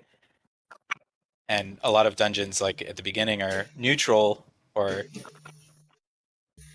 so yeah, there's even more to it that I think Classic had a much better Classic compared to TBC. I think it was a lot better for in like world PvP, as far as like when you're forming a dungeon, and you have people who are stragglers, but you want them there because maybe there's a group that's camping you, or I think there's a lot more interesting things going on there. Ruse Actreve, yeah, just and real it quick. also, if So I sorry, could so just, one second, guys. Just Ruse Actreve, real uh, quick. Are you guys willing to give up the instant teleport at the negotiation table or not? I would be absolutely okay with it, because reality is majority of the servers nowadays are one faction only. So who cares if if it takes you 5 seconds or 3 minutes to get into the dungeon? Actreve? Well, with teleporting straight to the dungeon, I can go out and I can do dailies, I can do quests, I can do farming, and still be a part of finding a dungeon. But if it's not in, then I have to be sitting in Dalaran to be in, usually trade chat, or to be ready to leave, because I don't want to be halfway across the map and then have to come all the way back over. Fair enough. Sorry, Dom, was that you talking before that I cut off? yeah, it was. Go for it, mate. One of the things with the teleport, as we talked about toxicity just a moment ago, it's gonna exacerbate the issues because it's gonna be, you're gonna be waiting a longer time to replace the toxic guy, right? The guy who leaves, you're gonna be waiting longer, and so people, don't want to kick him. So honestly, I think the teleport feature would help reduce toxicity. Okay, Team Anti-LFD, let's throw it over to you guys. Everything you've just heard, what do you want to say about it? And do you believe that, yes, absolutely, the instant teleport is a disease that we have to get rid of?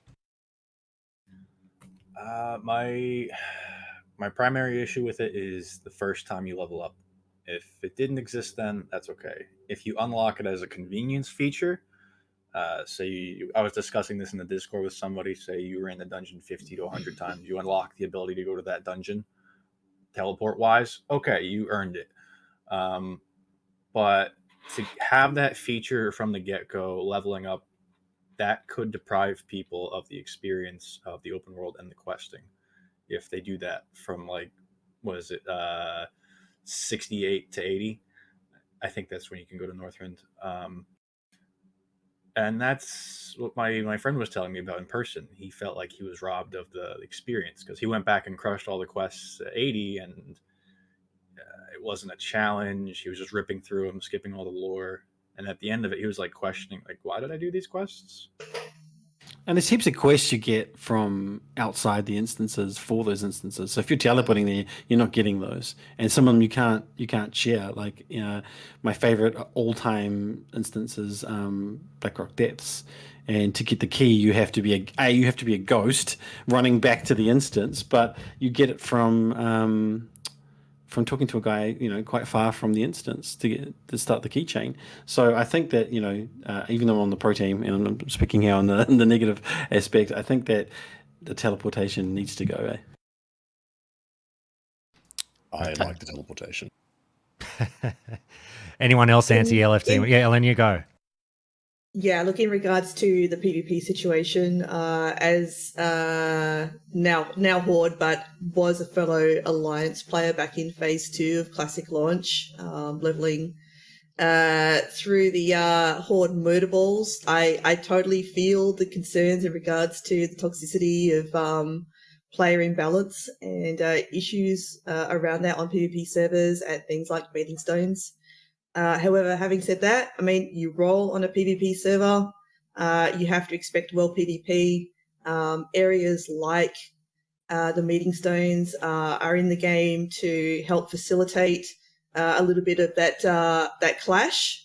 that you want on a PvP server. Yes, it is toxic sometimes, absolutely. Aragorn can be an absolute cesspit sometimes, as everyone knows.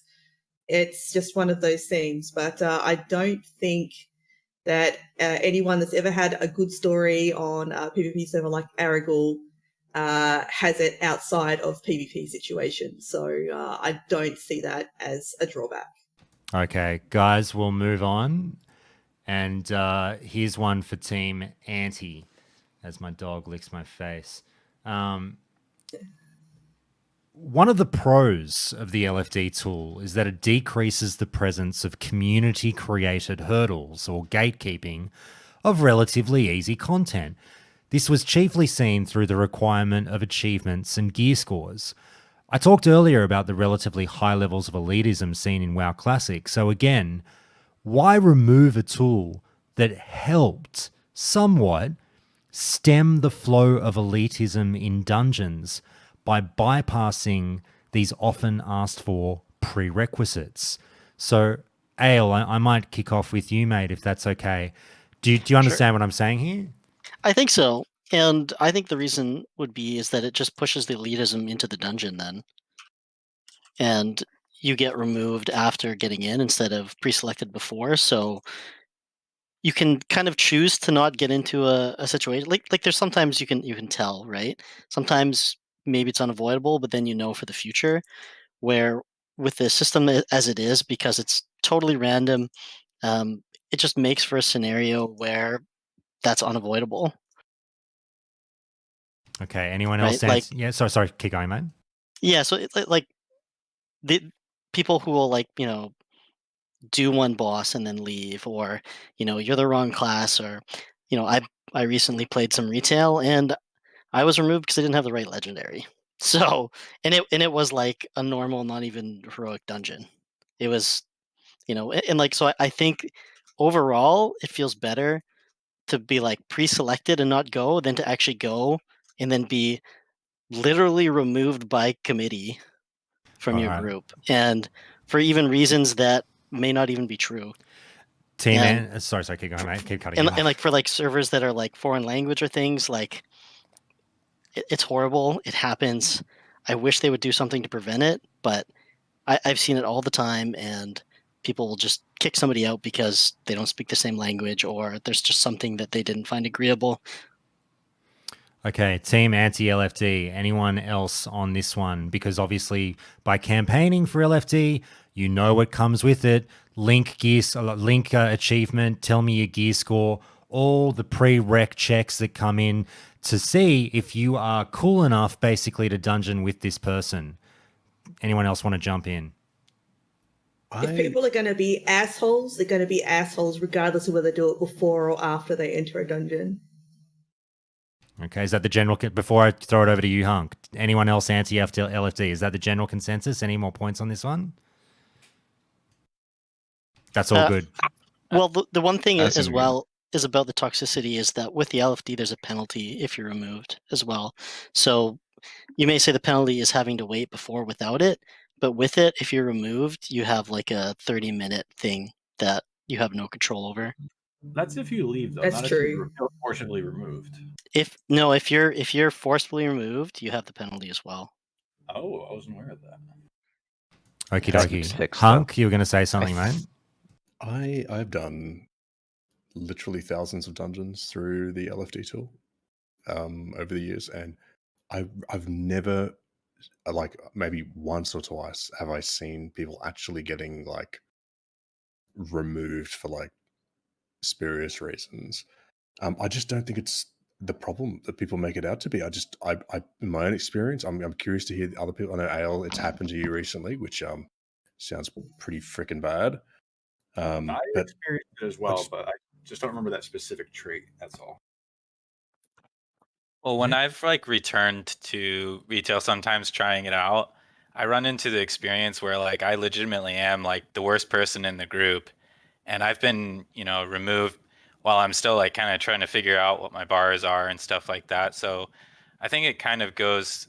I mean, maybe like the example that Brian was giving in Josh's last podcast about kind of like before you go into the dungeon, you have an opportunity to say, hey, like I'm still trying to figure out my bars, or I haven't tanked yet, and then you can set the expectation with the group, and I think that's a really positive side to not having Dungeon Finder personally. Okay. Do you think that potentially it's a problem though, like that you queued up into a Dungeon Finder without knowing what abilities you have and how to use them? I mean, you could have gone and just practiced that in the open world and got familiar with it for half an hour rather than going into a group. So, But more on a generalist note, just having the ability to set the expectations before has to be better than always going in blind and having 5 people chunked together that may or may not have the same goals, even though they know it's the dungeon that they're. okay. Ultimately, like the LFD forces the same, tries to force you into the same experience no matter what, whether that be good or bad. Clarity. I agree. Sorry, Ellen, you keep going. So I agree with Hunky that, like, in the actuality, I can't think of more than like the fingers of one hand the number of times I've seen someone get removed from a dungeon group, regardless of tool or no, for not being the right spec or not having the right gear. I know myself personally as a healer, if someone comes into a dungeon, whether they're using the tool or not, and say, hey, I'm still learning, I'm more than happy to take the time to make it easier for them to learn, because at the end of the day, that's what it's all about, is helping each other out in those sorts of situations. Anyone else on Team Pro, if I can ask this, is it, in your guys' opinions, a foregone conclusion, just not even worth talking about, lock it in, that these checks, these link gear scores, or link achievements, or tell us your gear score, everything are absolutely coming if we don't have LFD? Oh, absolutely. And I think, in TBC, we've already seen it. I mean, have you tried being a rogue and wanting to go to Black Morass? You would whisper someone that they would not reply to at all. So it doesn't really matter if it happens before or while you're in dungeon, if it takes a second, to use the tool and be there. And I think, the problem also is that the achievements will be character, set, and not account set. So if you want to go and be checked, or ask what achievement you did, you are not going to be relogging and showing it, hey, I have it on my main and I don't have it on my alt, but I know what I'm doing because I'm a good player or whatever. So these things are coming, whether ahead of time or in dungeon, they will be there, and it doesn't matter if we have the tool or not. They are a thing of the future for sure. Another thing I've never is been that... Can I go? I've never been the rogue trying to get into Black Morass, because rogues are scum and I would never play a rogue. But some rogues are okay. So I've been like, I've helped my friends that are rogues before. So we friends, friends, not randoms. Yeah, right? you gotta make friends and be social. No, I mean- rogues, fuck those guys. Dom, you were going to exactly. say something? Oh, sorry. Keep going, Meow Furion. Yeah. Just wait, Dom. Right? Just wait, Dom. Let me Meow finish. Yeah. Okay. People... No, wait. like Sorry, to Dom. massively- I think Meow had one more point. Just wait on, man. Meow, did you have a bit I'm more? good. You're Go done? ahead, Dom. Okay, go, Dom. Yeah. All right, so a lot going on. I think people like to massively, focus in and think about the negatives, right? You're running hundreds of dungeons. You're running way more with the tool than without it. And people, focus in on these 1 or 2, maybe 5. I don't know if you can push your buttons when you enter a dungeon. I mean, I've been kicked for less in normal TBC. Honestly, people focus on the negatives so much, and they are using it, those couple of experiences to justify removing a seriously integral part of Wrath. And honestly, that kind of rubs me the wrong way. Like, I don't. There's gonna be negative experience whether you like it or not. Like, it's a community game. There's rotten apples, whatever. But it is just such an integral part, and I don't think removing the tool is gonna, be worth it. Someone had one last point. Go for it. I agree that it's an integral part of Wrath, but I think it should be removed anyway. I think that my preferences, and I think the ethic of the community in general, is that the the expansion whose spirit we want to play is vanilla's. I think there's a reason that even though it was a pie in the sky dream, everyone wanted Classic Plus, and in TBC, you had so many people agreeing with North that it would be amazing if we could somehow remove Flying Mount, despite the fact that we are playing TBC, and I love TBC, and that we're going to play Wrath. I think there's something to be said for changes being in the direction of making the game more social, less quote unquote convenient, and more similar to the old style of MMOs, even if at the time they were a core part of the gameplay of that expansion. Unless you break the expansion, I don't think it being an important part of what the game was like in 2009 is necessarily a definitive argument. All right, guys. Sorry, quickly finish this up and then I'll move on. Yeah, absolutely. And I, it's very dangerous to think, what we as a general are about to do. And I was thinking, am I right in my LFD pro stance? And I went to check some polls that actually, some of the streamers had, attached to their videos. And even the strongest anti-LFD communities, Metagoblin, he had 70 to 30 that people in his community were for LFD. So I would be very careful with, saying what we want, because I think we don't have the numbers. Blizzard actually should have, because of the poll that they did, or the questionnaire that they sent out.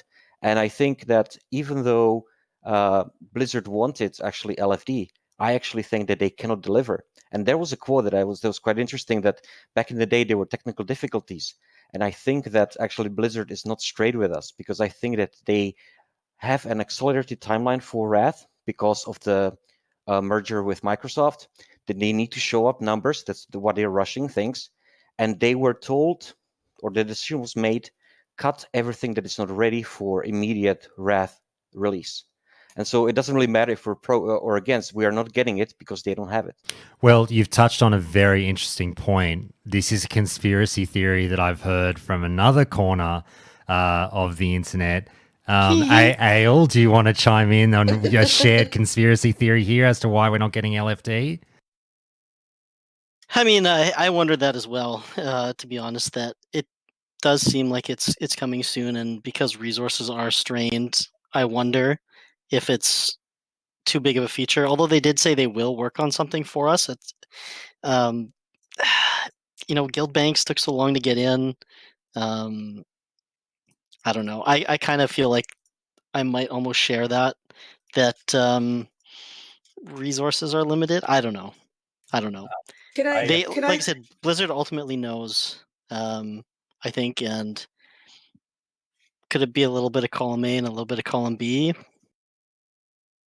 I could see it. All right, guys, we'll move on. Let me move on real quick. I don't want to get too bogged down. Does anyone have anything they really want to say about that? Yeah, sorry, Alenia. Just very quickly, wasn't there like a furor back when Classic first came out that LFG was in there and someone was able to actually bring up Green?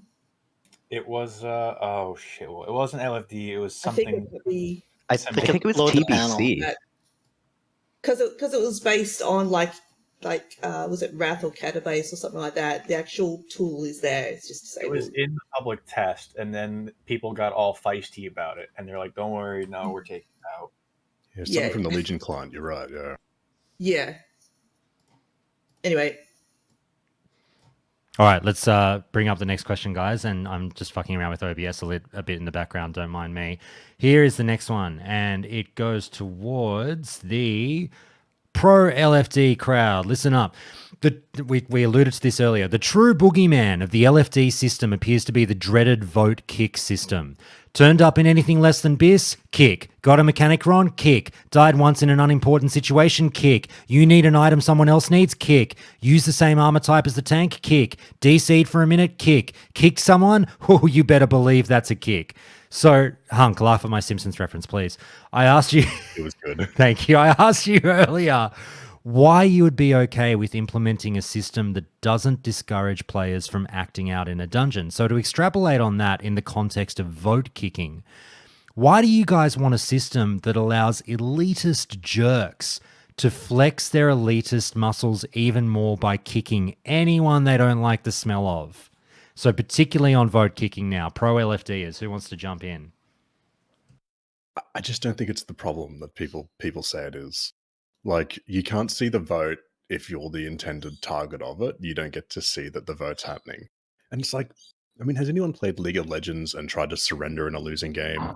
Like, people don't vote to kick really unless like there's a big problem. I just don't think it's the problem people say it is. I think you need to play more retail and private servers. Is it the same Maybe. community playing TBC? It will be for Yes. Wrath. Yep. So the Wrath community is going to be exactly like the private server? Because I seriously doubt that. Yep. A It large will. portion, I think.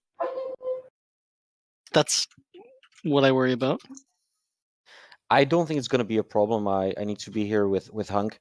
Most people will want to use LFD for doing the daily heroic, and very soon that'll be a 10 or 20-minute thing if you get a good dungeon.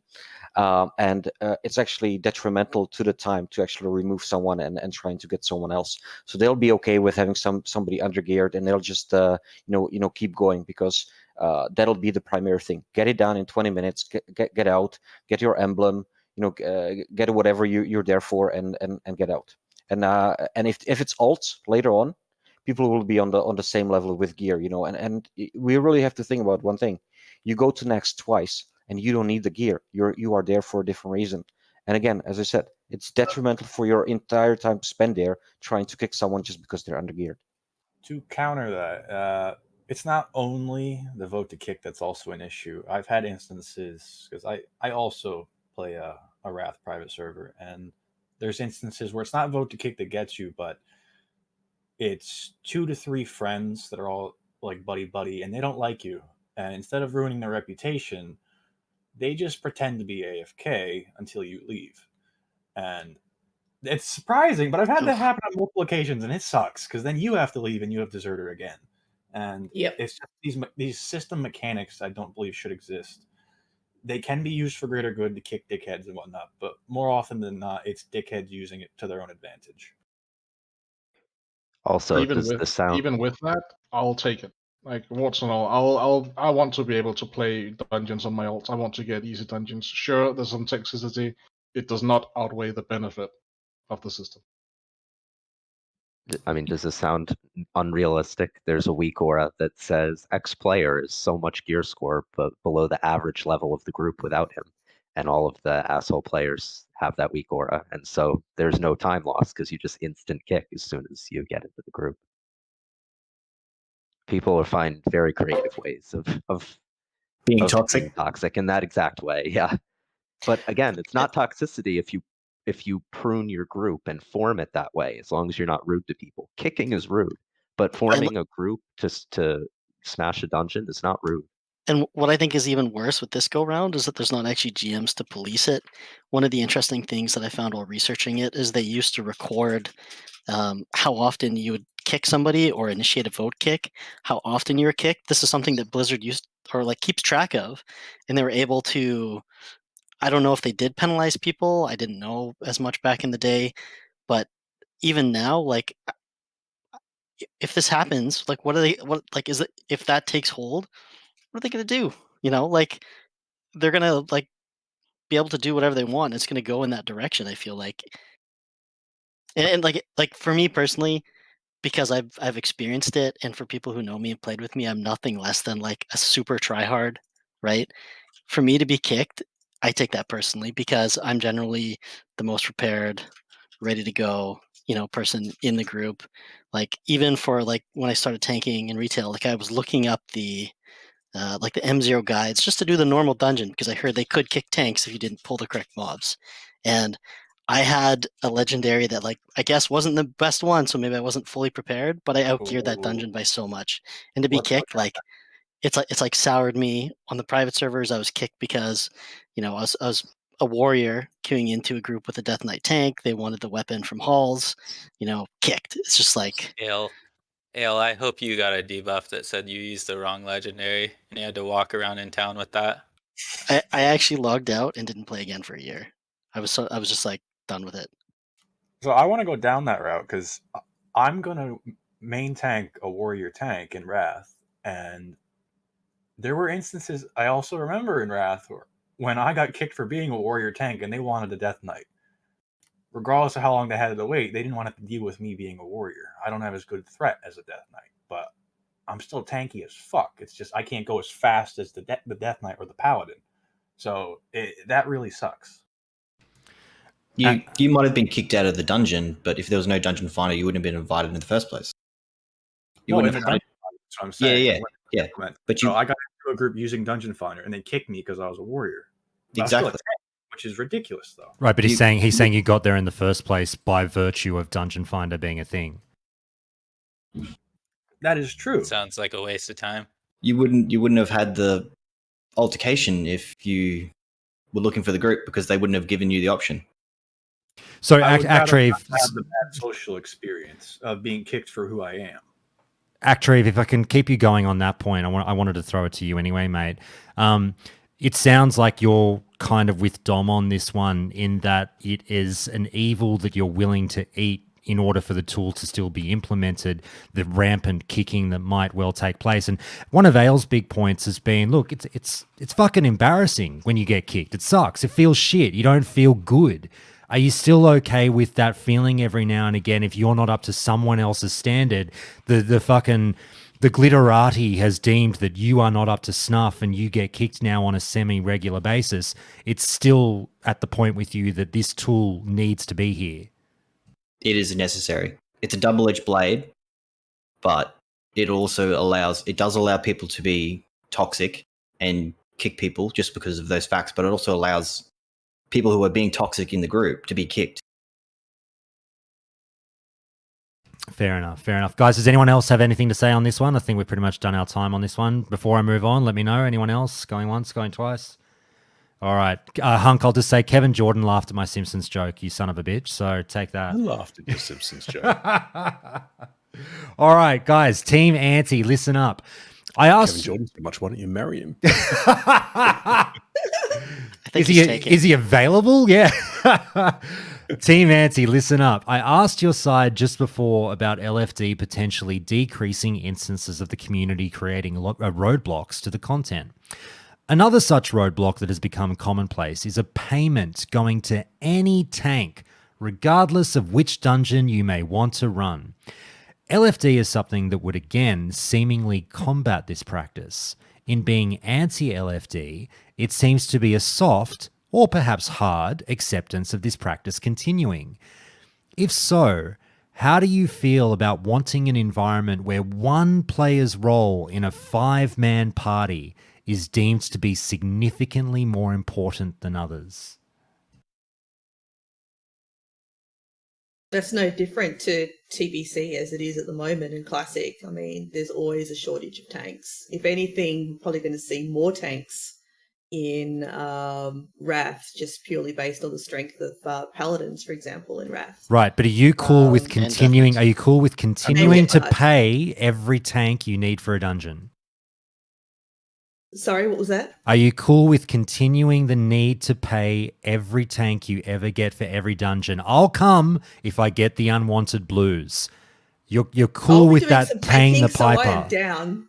I am down with being okay. All right. I mean, that's a little bit tongue in cheek, though. But in all honesty, so is it somewhat of a rubber stamp on that? Look, it's just a demand, isn't it?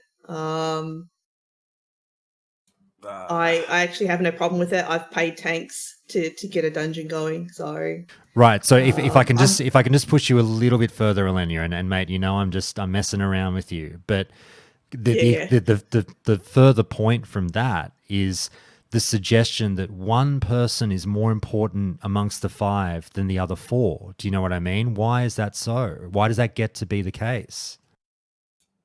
They're more important. Like, you know, you can let a DPS die, but you can't have the tank die. You can let the healer die and the tank can still get the other 3 DPS through. Well, but then it flows on. Do you down the boss without the DPS? Does the tank get the heals without the healer? Well, I mean, the tank is more likely to survive if the healer dies and if the tank dies and the healer survives. That's for sure. Okay, I'll throw it to the rest of your team, in my guys. Experience. Jump in. I'm being a politician. No. That's okay. That's okay. But the rest of your team, Zoran, I might throw it over to you, mate. It's been a bit since we heard from you.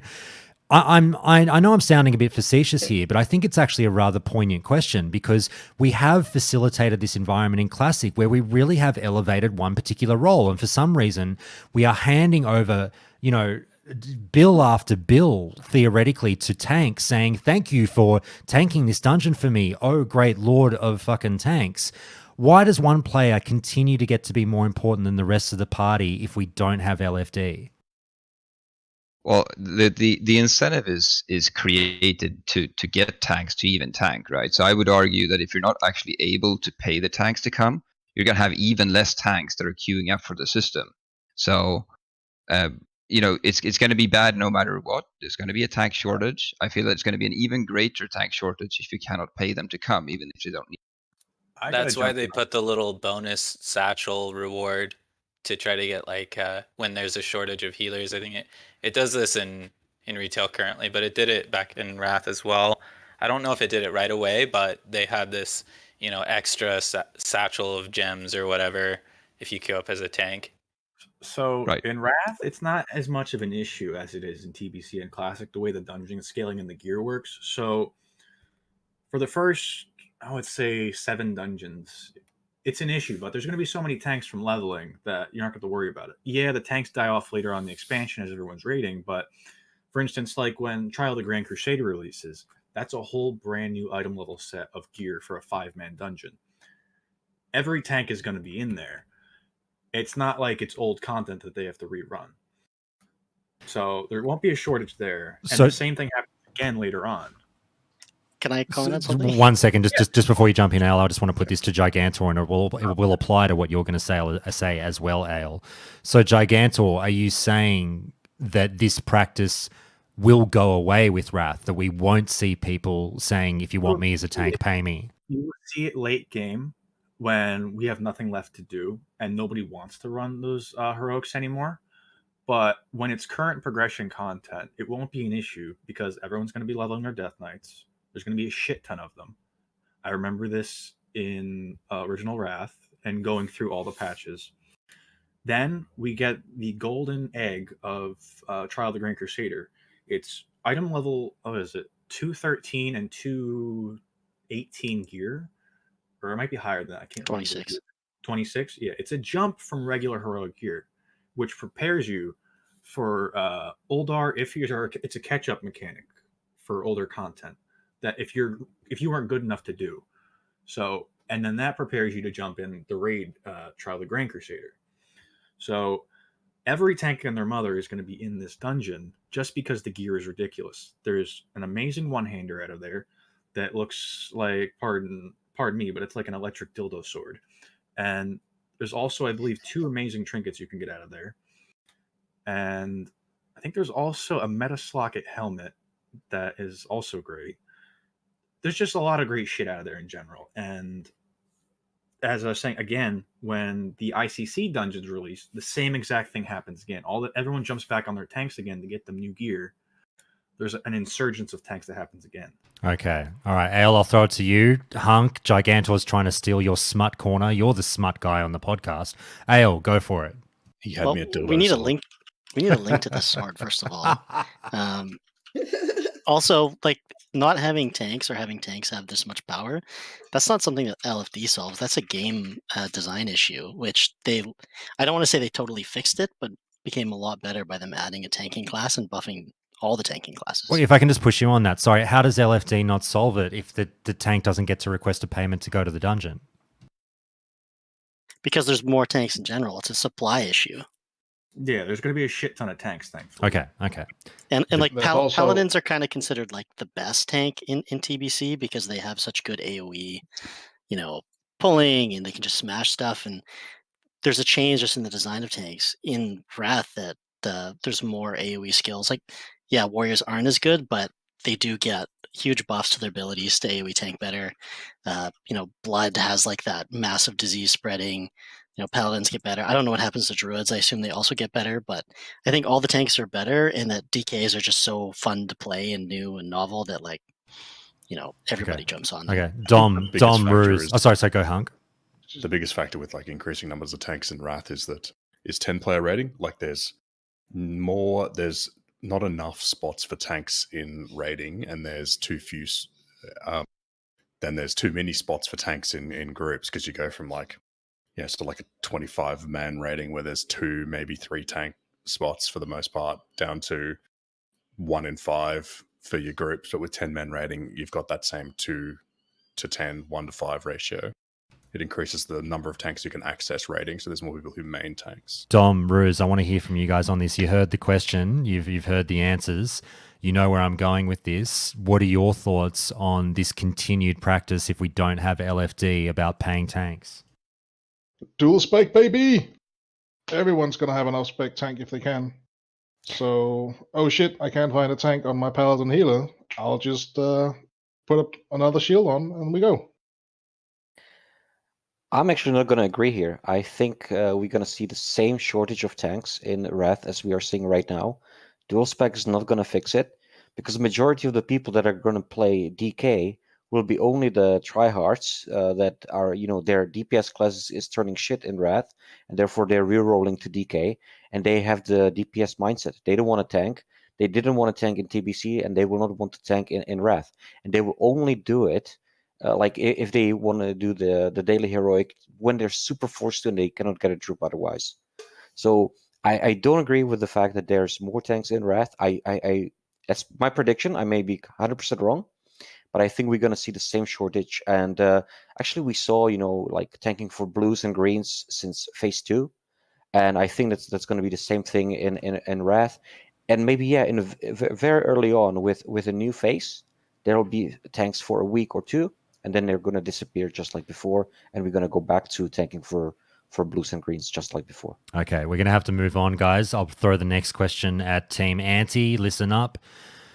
No, wait, you just had the last one. But will you get another one? I actually wound up deleting a question, so you can go back-to-back questions here, Team Anti. Part of the fallout of the lack of LFD includes players who happen to be leveling, be they new players or veterans leveling alts.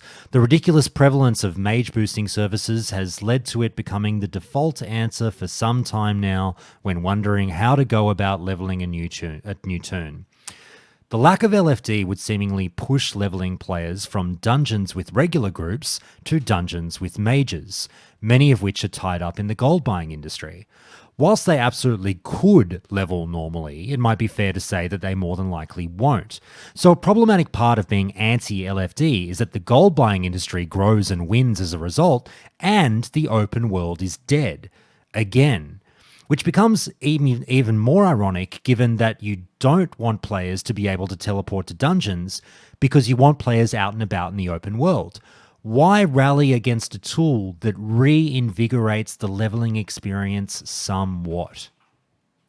So I'll jump that. One of the beautiful things about Wrath is heirlooms, even though I know a lot of people hate them.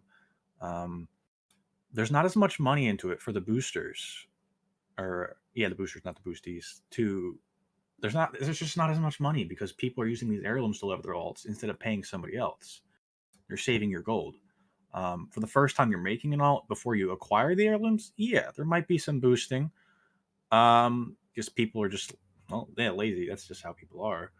But once you have those heirlooms, you may never pay someone ever again for a boost because questing experience is a lot funner with them. It's not ridiculous amount of experience that you're getting. It's still an enjoyable progression. I'll leave it there. Okay, anyone else on Team Anti to go further than that? Why the problematic part of mage boosting? Why are we funneling people towards mage boosting in the gold buying industry by not having LFD in the game? I'm assuming you're talking more like 1 to 80 as opposed to 70 to 80. Is that right? Yeah. Well, I mean, 70 to 80 might be a part of it as well, but mostly 1 to 80. Well, I mean, if people want to not play the game and boost, I mean, they can do that regardless of whether there's an LFG tool or not, right? Yeah, and I feel like the 70 boost killed that far more greatly than the impact of the LFD on this. Like if people want to just skip the content, they're either going to get boosted or they're going to buy the boost to 70 and then start from. Do you, just on that point, mate, do you believe that in a world where LFD is an option and the boost is an option, people would still gravitate towards paying money for the boost as opposed to having a bit of fun dungeon leveling up? Oh yeah, 100%. I can't wait to see those boosted green equipped tunes in dungeons. All right. Anything else? You mean Go, not Al. because you just won't let them into your dungeon, right? I'll just leave. I'll just be like, G quit, I'm out of here. I mean, Selected. to touch on a point earlier, that I think there could potentially be more people leveling if there was LFD, but ultimately, to quote the WoW Diary, as John Stat says, people generally take the least path of resistance, and I think most people are probably just going to boost instead of, using an LFD to level if it were. If I can get you, Ale, just on the last point there, because I am being a little cheeky, but I think it's a fair point to raise, where towards the end of the question, which was terribly long, but I said, it's funny because, Team anti-LFD on the whole, like we said earlier, seems to be saying, don't instantly teleport people to dungeons. That removes people and pieces from the open world. It's about the World of Warcraft. Let's get people out there. Let's get PvP interactions happening. Let's get, the world looking like people are actually fucking playing the game. But then on the same hand, we've got this situation where we're removing people from the world without wait, let me get this right. We're removing people from the world by being anti-LFD. Wait, I fucked that up. You know what I mean. Let me let me think about this. I have no idea what you have no idea what I'm talking about. All right. I think I know what you're saying. All right. You want me to go for it while I figure out a better way to say what I'm trying to say? Are you saying that LFD is better because people can quest in the world while they're looking for a group? Is that what you're saying? No. I think I do. I'm legit having a brain fart. That. I am. Let me read my question again. This made sense when I wrote it, I swear to God. Okay, so the mage boosting. Sorry, the mage boosting. I'm with you. No, I've picked up where I left off. I fucking forgot. So what I'm saying is, I'm suggesting that players will gravitate towards mage boosting rather than questing and leveling the traditional way. Do you know what I mean? And you and I, Ale, were against the boost in TBC, and this was one of your big points. Like, let's put people out in the open world and not remove them from it. So I'm saying that they'll just go to mage boosting, which removes them from the open world. But then also LFD would, anti-LFD would remove people from the open world. Sorry, LFD would. You know what I mean? Okay, so the XP from 70 to 80 is shit boosting wise. So then the question goes to 1 to 70, as you were saying. That will occur at launch. But like I said before, once you get those heirlooms, it's just going to die. They're still going to be boosters, but they're not going to be making as much gold as they used to. It's not going to be profitable for them. I don't agree that when you get heirlooms, boosting is going to die. You could wear the heirlooms and get boosted. Yeah, that's just it. But I don't know. I remember at the beginning of TBC, there was like kind of a big question about like how much what's going to happen with boosting, because there's like before the AoE cap went in, and it was kind of like after the AoE cap went in and people started experimenting, they kind of figured out how to still have really efficient boosts. But I don't know what's going to happen in Wrath. Like, I don't know if it's going to get to the point where like people have developed good enough strategies that they're like much faster than spamming dungeon groups. I don't know. Brian Birmingham did say, I think on Twitter, they're experimenting with toying around the way that mobs are tagged to reduce that. So they're trying to make that a little stricter so you can't abuse like AoE boosting as much. They did a really good job in Season of Mastery in regards to implementing strategies around reducing that and getting people back out into the open world. And I felt those were really successful. And I would love to see those come more to BC and Wrath when it comes out, because they really did have an impact. Yeah, I would go as far as saying that it completely removed it, right? I haven't seen any boosting in Season Mastery at all. Yeah, and a lot of people were really into the hardcore scene in Season of Mastery. Me. And Well, if you want it's people in the open world, you want to get rid of both, right? Looking for dungeon and boosting both take people out of the open world and put them in instance content. the other issue with Yeah. that is season of mastery. It's a one and done. So those who do the boosting to make the gold, they're building an empire on gold. They're going to take that into the next expansion. If you know you're not going to be able to keep that gold once season of mastery is over, there's no reason in amassing that gold. They get rolled I'm over actually- into classic, into era. I'm actually sorry. Go, mate. NA to ahead. Australia ping. I'm actually friends with a couple of people who boost, and the people who boost all day are mostly people where $1 gets you a long way, who are selling gold for US dollars. I was going to They're not say, I was people who actually keep the going gold. to make the same point. Aren't like the majority of people boosting all day are gold sellers, aren't they? Exactly. Yep. Anyway, guys, we'll move on. I completely butchered my train of thought there, and I'm sure I'll get torn to shreds in the comments about that one. I swear to God, I'll come back on the pod and I'll make sense of what I was trying to say, Ale. I'll make it up to you. But let's go to a more coherent question. This one, there's 2 more questions left, guys. We're almost done. Team Pro. Proponents of the LFD tool are consistently stating how the major features of Wrath should, shockingly enough, be a part of Wrath Classic. The LFD tool was introduced 13 months into Wrath's life cycle, given to us along with ICC. We then spent 12 months with it before jumping into Cataclysm.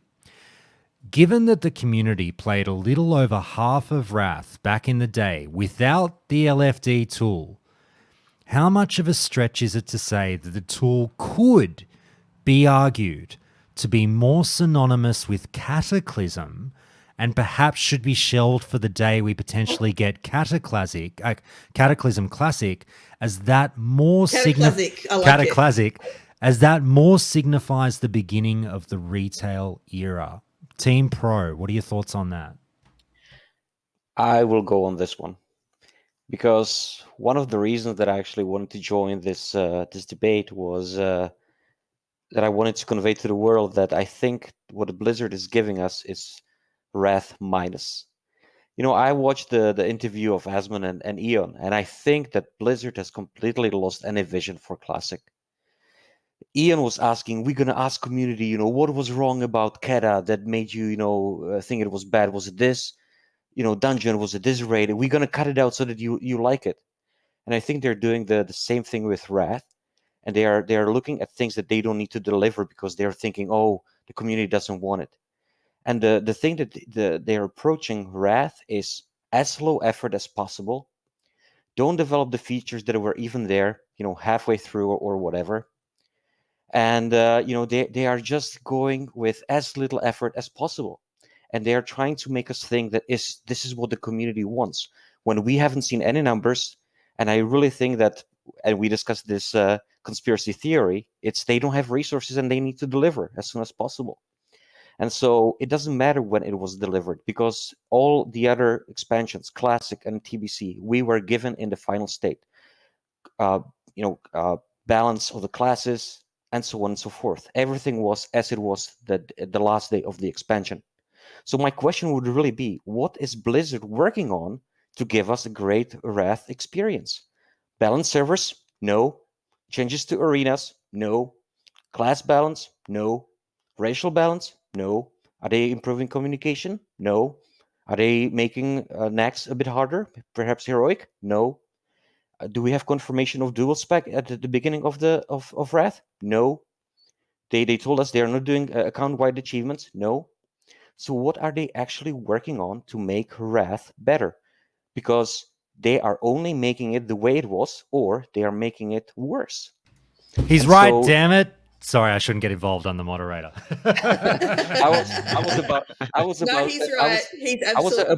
I was about to end that. So I think, you know, my problem with the LFD is more like they're taking away something that they delivered originally, and now they're trying to spin it as if that's something that everybody of this community wants, and that's why we are not giving. You know, we're not going to get it. So currently, as it stands, they said they're not giving it to us. If they released it at the time it came out, 3.3, would you be okay with that? Because they don't have to make Wrath better. If it's the same, I'm happy as well.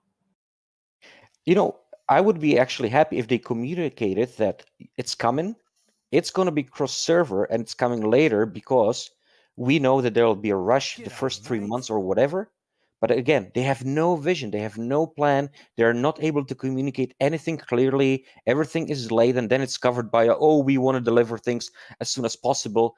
But it's clearly communicating they are in a state of mess. Costs are rising through legal fees. Costs are rising because they need to, make people, work for them full time instead of being part time. They need to do everything that they think it's right to appease the community. But I think they are actually not putting resources into the game itself. The resources go into retail, into marketing, into appeasement of the community, but not the game, and that's pissing me off. I'm glad you said all of that. Sorry, go, mate, go. I think it's just a lot of speculation because I'm sure that they already had a timeline for like when they're planning on Wrath to come out. Like I could see maybe it being like they had less resources than they expected, but I don't know. It's way too much speculation for me. Nah, man, I'm telling you, I'm actually a bit older than I may look on the camera, and I know something about mergers and acquisitions. So let me tell you something. Microsoft is not a teenager. Microsoft will pull out if the numbers are bad for Blizzard, and so they're doing everything that they can to actually take everything out of their backlog and actually throw it to the players. Mobile games, Diablo Immortal. They were Breath doing of all the this well Wild. before the acquisition announcement, though, but as well. Yeah, but they're making sure that actually it comes out, and Wrath wasn't slotted for 2022. We actually saw that in the movie, right? They actually changed it 2023 to 2022. Now, don't tell me that this was not made last minute because they're really rushing it, and everybody's actually surprised how fast they want to release it. I mean, we have been told the beta is already in the client. Come on.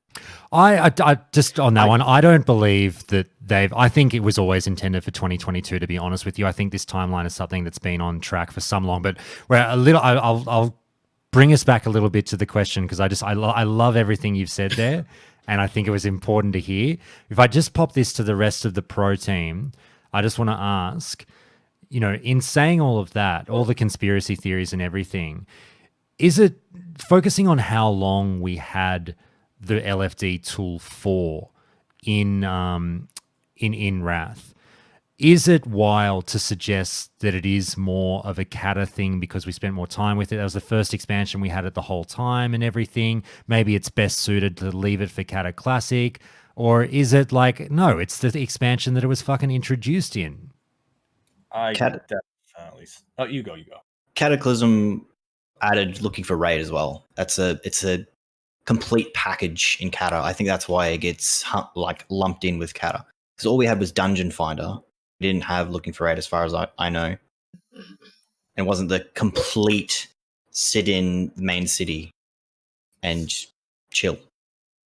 And Wrath went for quite a while right after it came out. Yeah. So or a long while. There was the changing of the guard with the new Blizzard and the old Blizzard with the Activision merger. So I believe that's when the new ideas started coming in TBC, and then when they started developing Wrath is when they got their hands on it. That's when we started seeing the transition. What was it, halfway through Wrath? We got LFG.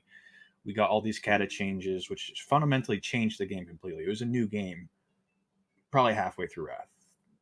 Different artwork, new designers.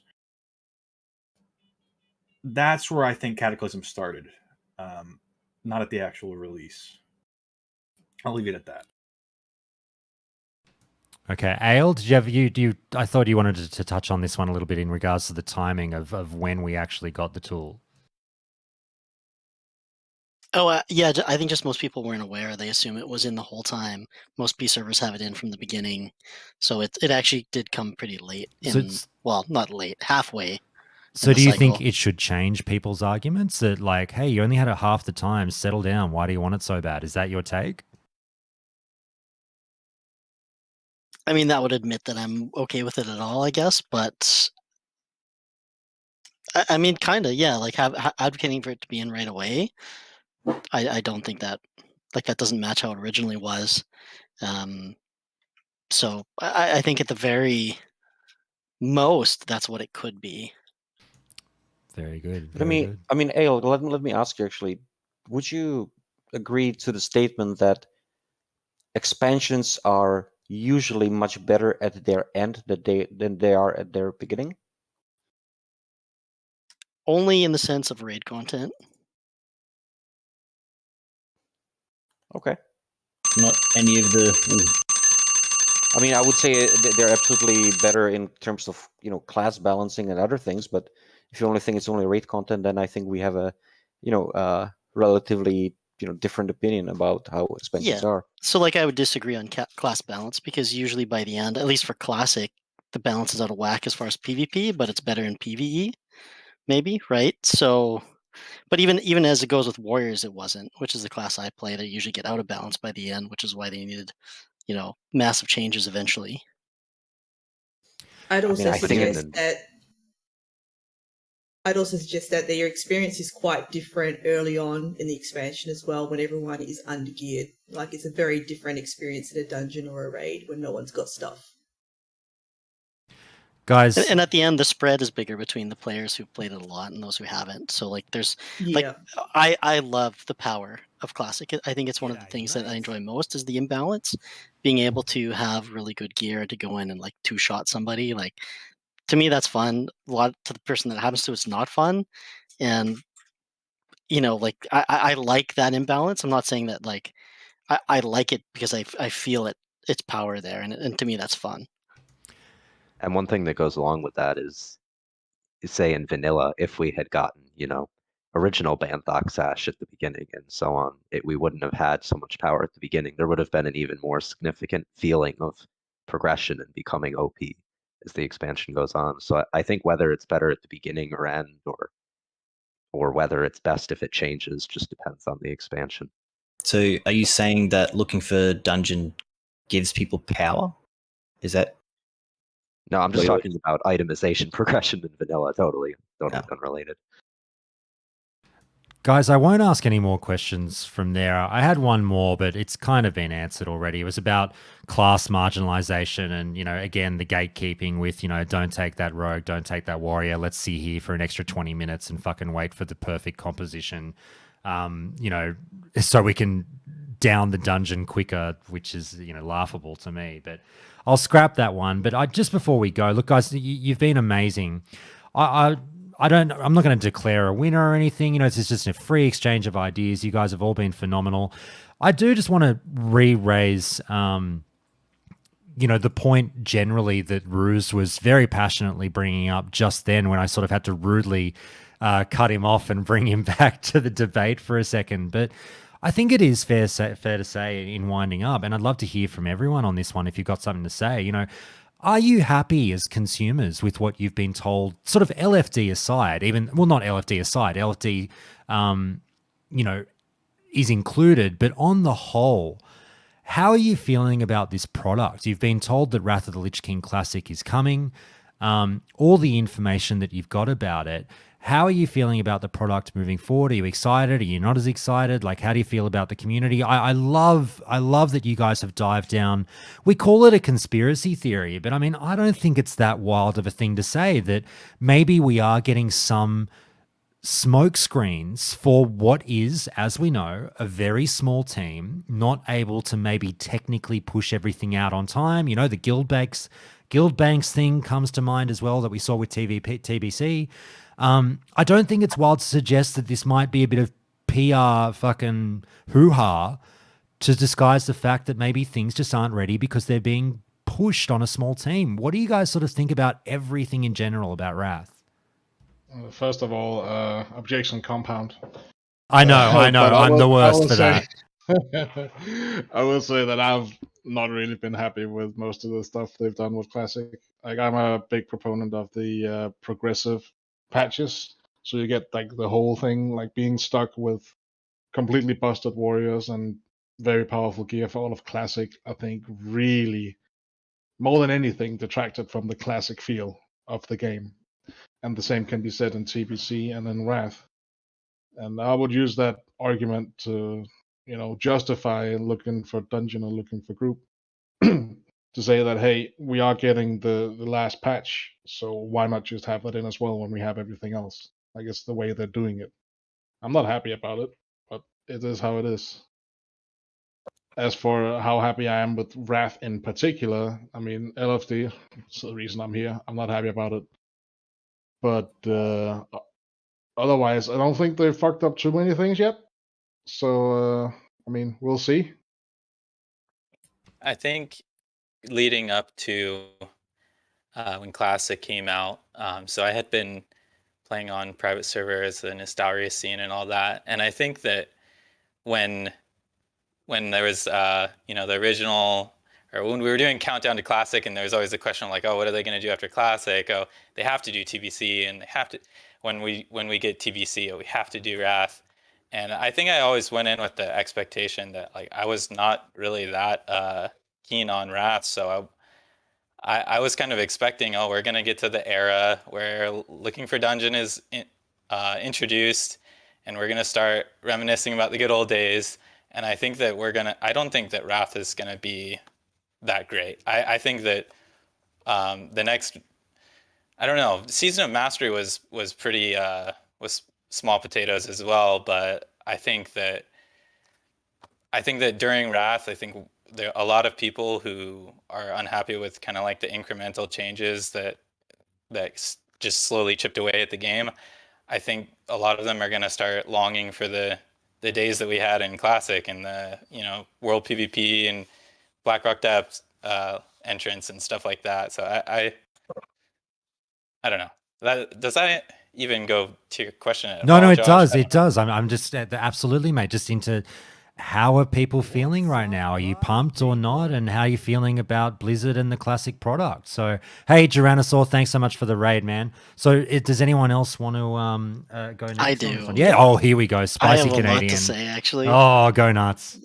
Man, I am like pissed. And basically, they've given us this Classic product without having any sort of regard to like server health or community at all. And like as you guys have all heard me say over and over again, that's like what I care about is the people I'm playing with, and that's been totally neglected and has like severely hurt the experience. And I'm like, if it wasn't for the people I'm playing with now on our like dead one faction server, I probably wouldn't even be playing, right? Because so much of what I wanted from it has been taken away due to neglect.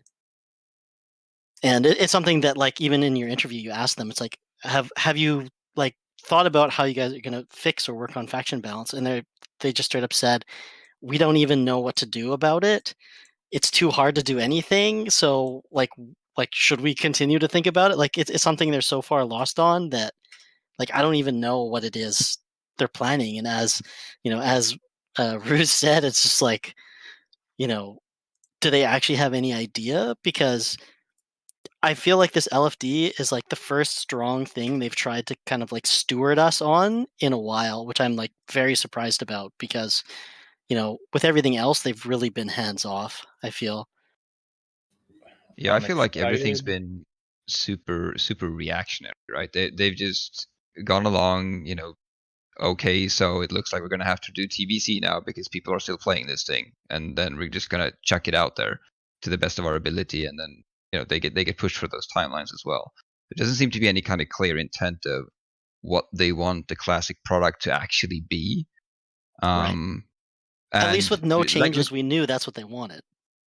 Right. And what's happening now with TBC and Wrath is we're getting some changes, but there's no consistency in what we're getting, right? There's just some things are done here because we think that's the right thing, and we're saying that's because we listen to the community. But then there's other things, so they clearly don't listen to the community at all. I'm excited, but I'm also worried. Like Ruse brought up, they don't really have much going for them in terms of outlook after Classic. Like as Eon said on his interview with Asmong, like he's looking for the community to figure out what they want to do next. Like, what do you mean? You guys don't have a plan? Are you telling me like Classic's pretty much done after Wrath? then we got to figure out what to do next. That's a little concerning. Yeah. Okay. Yeah. I'm excited to see Wrath. It's my favorite expansion. I'm hoping to see a fresh server for a speed run, but also the hardcore community is mobilizing already. They're looking forward to bringing hardcore into Wrath, and I know even their LFG has been a bit of a raging topic. I mean, I'm grateful we've had Classic. I've had some amazing experiences myself, but I'm hoping to see improvements on server balance. I think that's really a huge issue at the moment. I mean, I appreciate there's people working hard behind the scenes to make it happen. Hopefully they do pay more attention to the community and what we're looking for and what our concerns are, and more importantly, address those in a fair and balanced manner.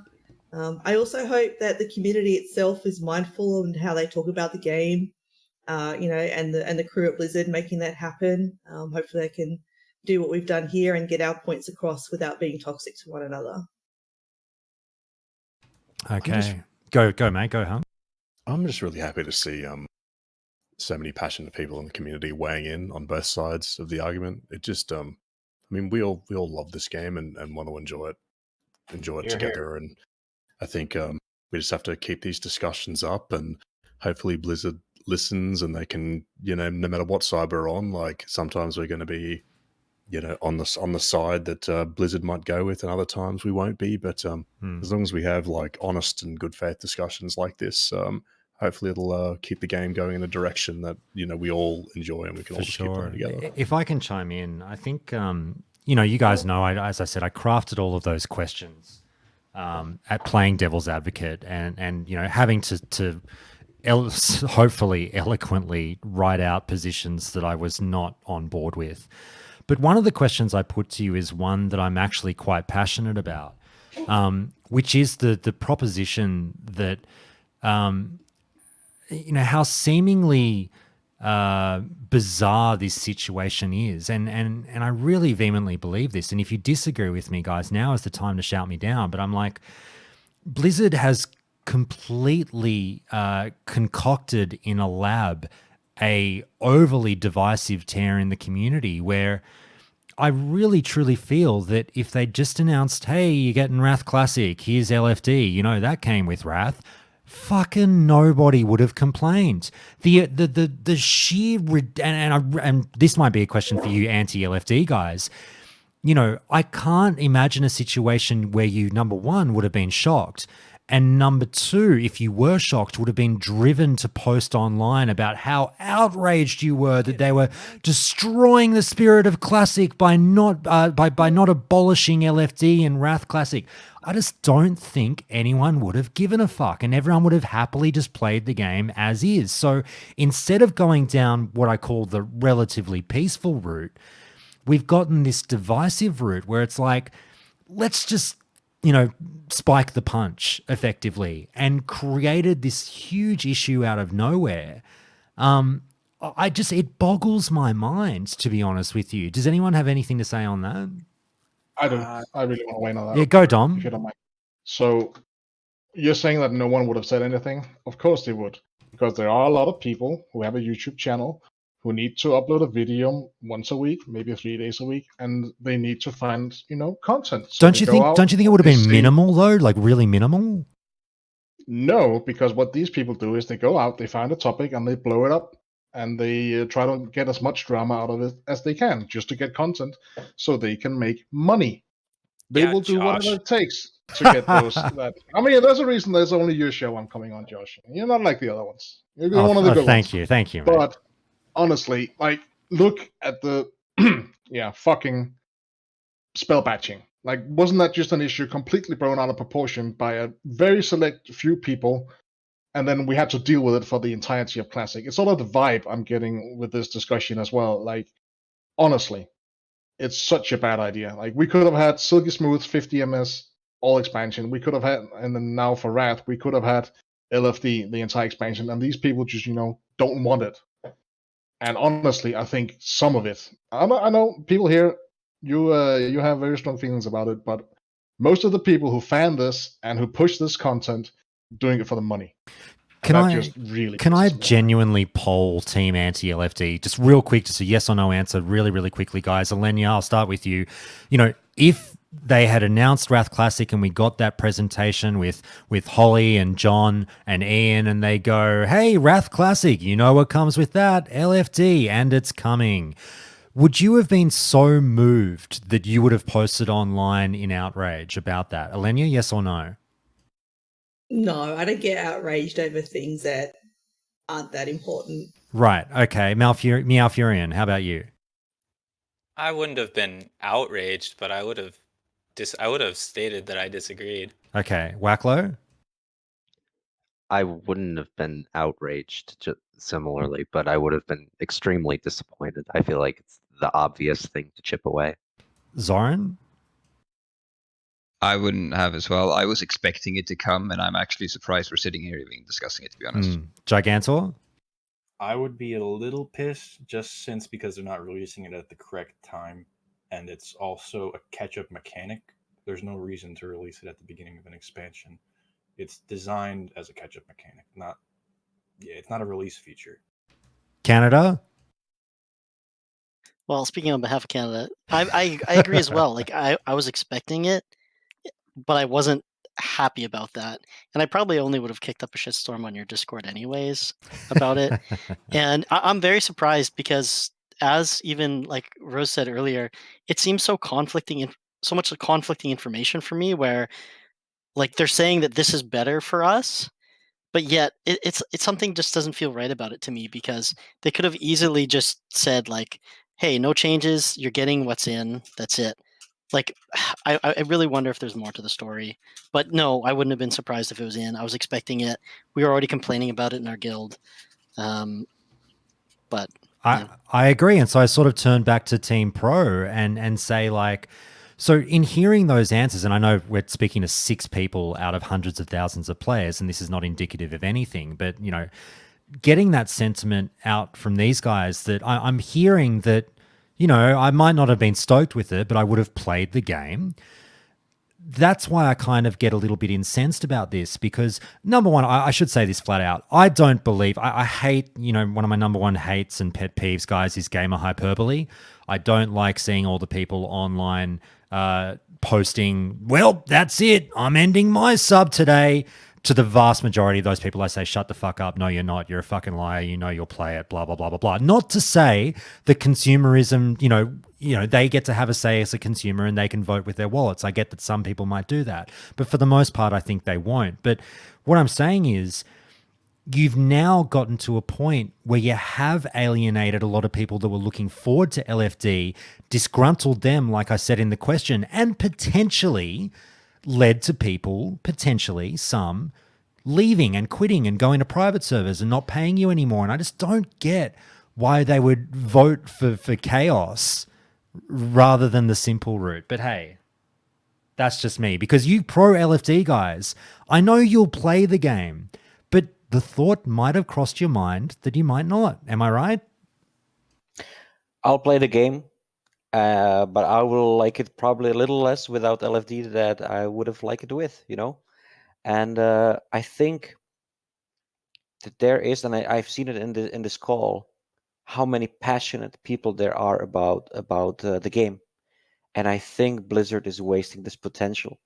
There's so many people, you know, that love this game, that have played this game for decades now. And yeah, and they're just like not playing a fair game with us, or not being straight with us. And I think this is what pisses people off, that, look, we are not the kids, you know, that we were 20 years ago or 15 years ago when we started playing this game. You also need to change, you know, the way you communicate things with us. And I love the old Blizzard when they said, we'll release things when they're ready. Don't ask us for the release date. We'll just do it whenever it's ready and when it's the best game that we can do for you. And I respected that. Sometimes I didn't like it because it meant waiting, but I kind of respected that. And one thing, guys, I really wanted to apologize here, because I realized that I might have, unleashed my inner Costin on you today. But I am passionate about the game as well, and I will definitely play Wrath. That's okay, Ruse. If I can keep you going though, does it flow into the conspiracy theory that, quite frankly, I love? Like I said, I've spoken with Ale privately about this before you raised it today, and I'm on board. Does it flow into that theory that, do you think we're going to get the LFD tool later on in Wrath, maybe when they've gone, oh, we've heard the community's feedback and now 9, 10, 11, 12 months into Wrath, here's the LFD tool. We've taken your feedback on board, ta-da. But like in actuality, it's because they finally finished working on it. I think so. I think it's going to be the same stories as the Chrono Boons, that they did at the very end of Classic. It's going to be the same story as with the feast that they wanted for keeping your characters for Classic era. So they're going to change their mind, because I think the light is going to be there, that they will see that it's okay for the game. It's not breaking it either way, having it or not having it. But I think they will change their mind. Does anyone else agree? Are we going to see it at some point? I think it's a foregone conclusion. It's coming. I wouldn't mind if it comes out when it's supposed to. That's my only point. I agree. hope we'll see it a little soon. later on, if anything. Just on that, if I can be a dick and push you guys, Gigantor and Alenia. I'm sorry, guys. If anyone needs to leave, please feel free to bounce. I don't want to keep you all here all night. We're only going to be like 5 more minutes, I promise you. If I can just push you a little bit more on that, guys. Like, I don't necessarily understand the bring it in when it came in kind of mentality, because if it's coming at some stage anyway, what's the point really? Why wouldn't you just bring it in from the beginning if it's a foregone conclusion that it's coming? Because it was a catch-up mechanic. That's the entire purpose of it. They wouldn't have brought it in if it wasn't necessary. So it comes in late content when we need more raiders. It helps boosting alts. It's kind of its purpose. If you put it in the beginning, it exacerbates the pace that content is progressed. People get badges more easily acquired. You have more alts ready for raids early, so you can swap raiders in and out. You'll be completing those raids on a higher percentile, which maybe you shouldn't be doing as easily. I mean, that's up to each raider based on how good their guild is. But at the end of the day, there's a certain percentile we as raiders shouldn't be hitting. Otherwise, we're just going to be bored. If the content is that easy, then we have to modify the system around how the content is completed. But again, building on something you just said, Gigantor, and this is for anyone to answer, please, guys. People smarter than me need to answer this one for me.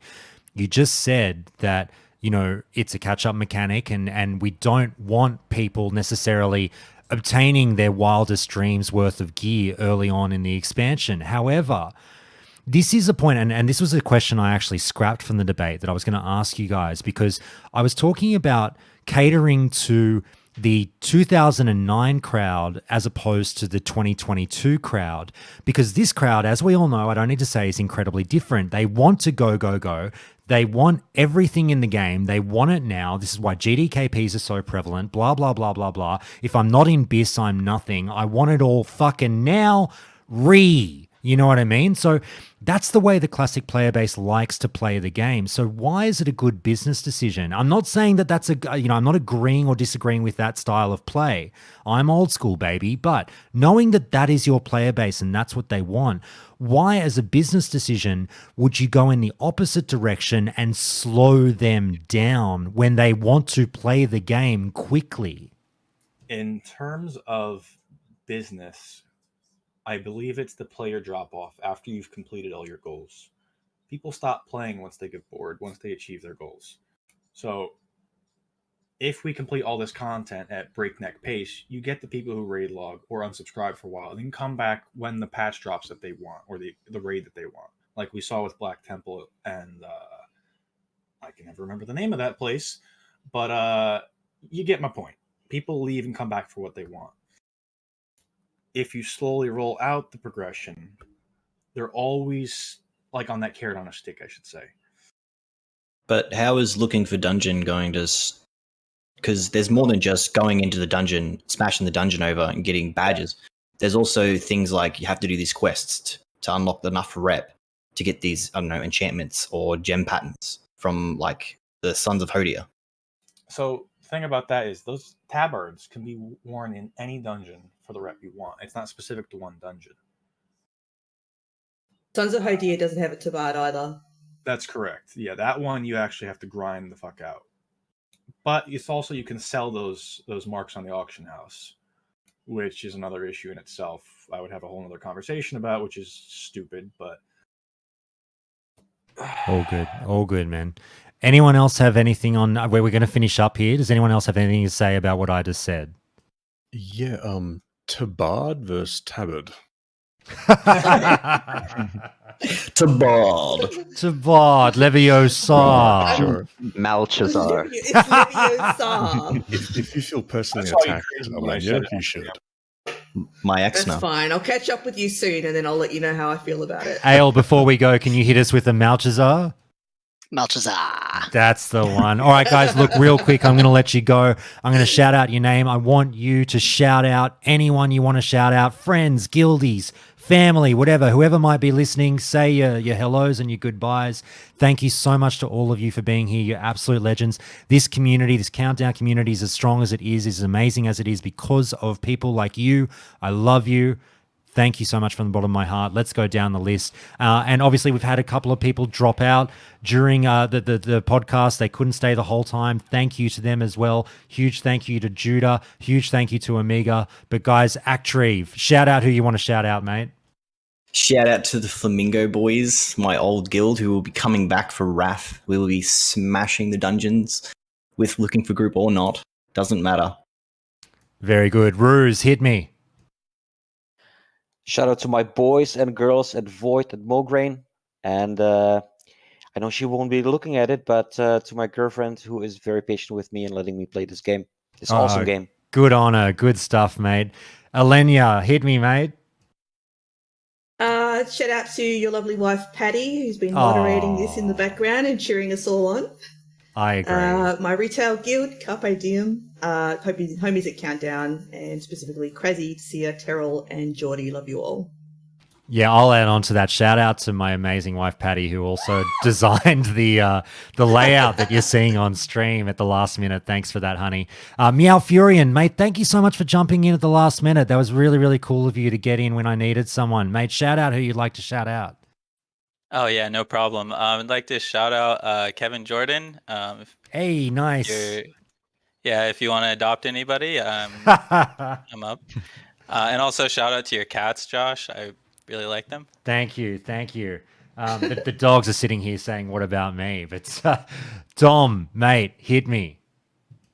I'll shout out a Prepared podcast with Cyrene and Snow. Go check them out. They're super sweaty. I rated with Cyrene back in Classic. So yeah, Prepared podcast. They're Too really easy. good. Ale and I have been on that one at one stage in time as well.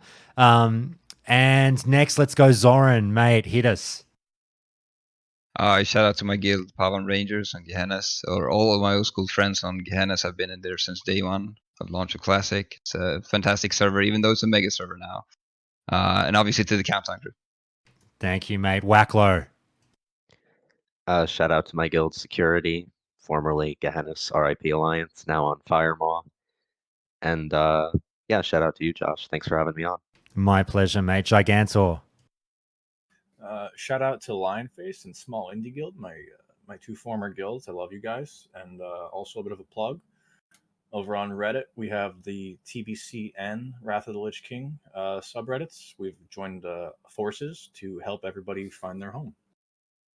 Very good. Lovely. Very good. Hunk, you piece of shit. Shout outs. Hey. Shout out to Loaf and the Grim guys and the BBR 5-mans. And I'd also like to say, everyone in the Twitch chat who's been having a great discussion, if you're not in the Countdown to Classic Discord, do jump in. As soon as this pod drops on Spotify, that Discord is going to explode. If you want your 2 cents, good discussion in the Discord. You are too kind, sir. Now, the worst of them all, bringing up the rear. Ale, mate, shout out who you want to shout out. You really shouldn't give me preferential treatment. It goes all to my head. Ale's at I the just back saved the of worst for so- last.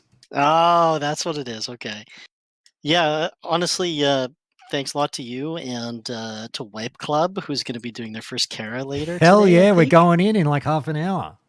So we're gonna see how that is. Josh is gonna be tanking, and we're all terrified. Very good. So- I can't wait. It'll be fine. I'll take care of you. But look, guys, that's it. Thank you so much, everyone.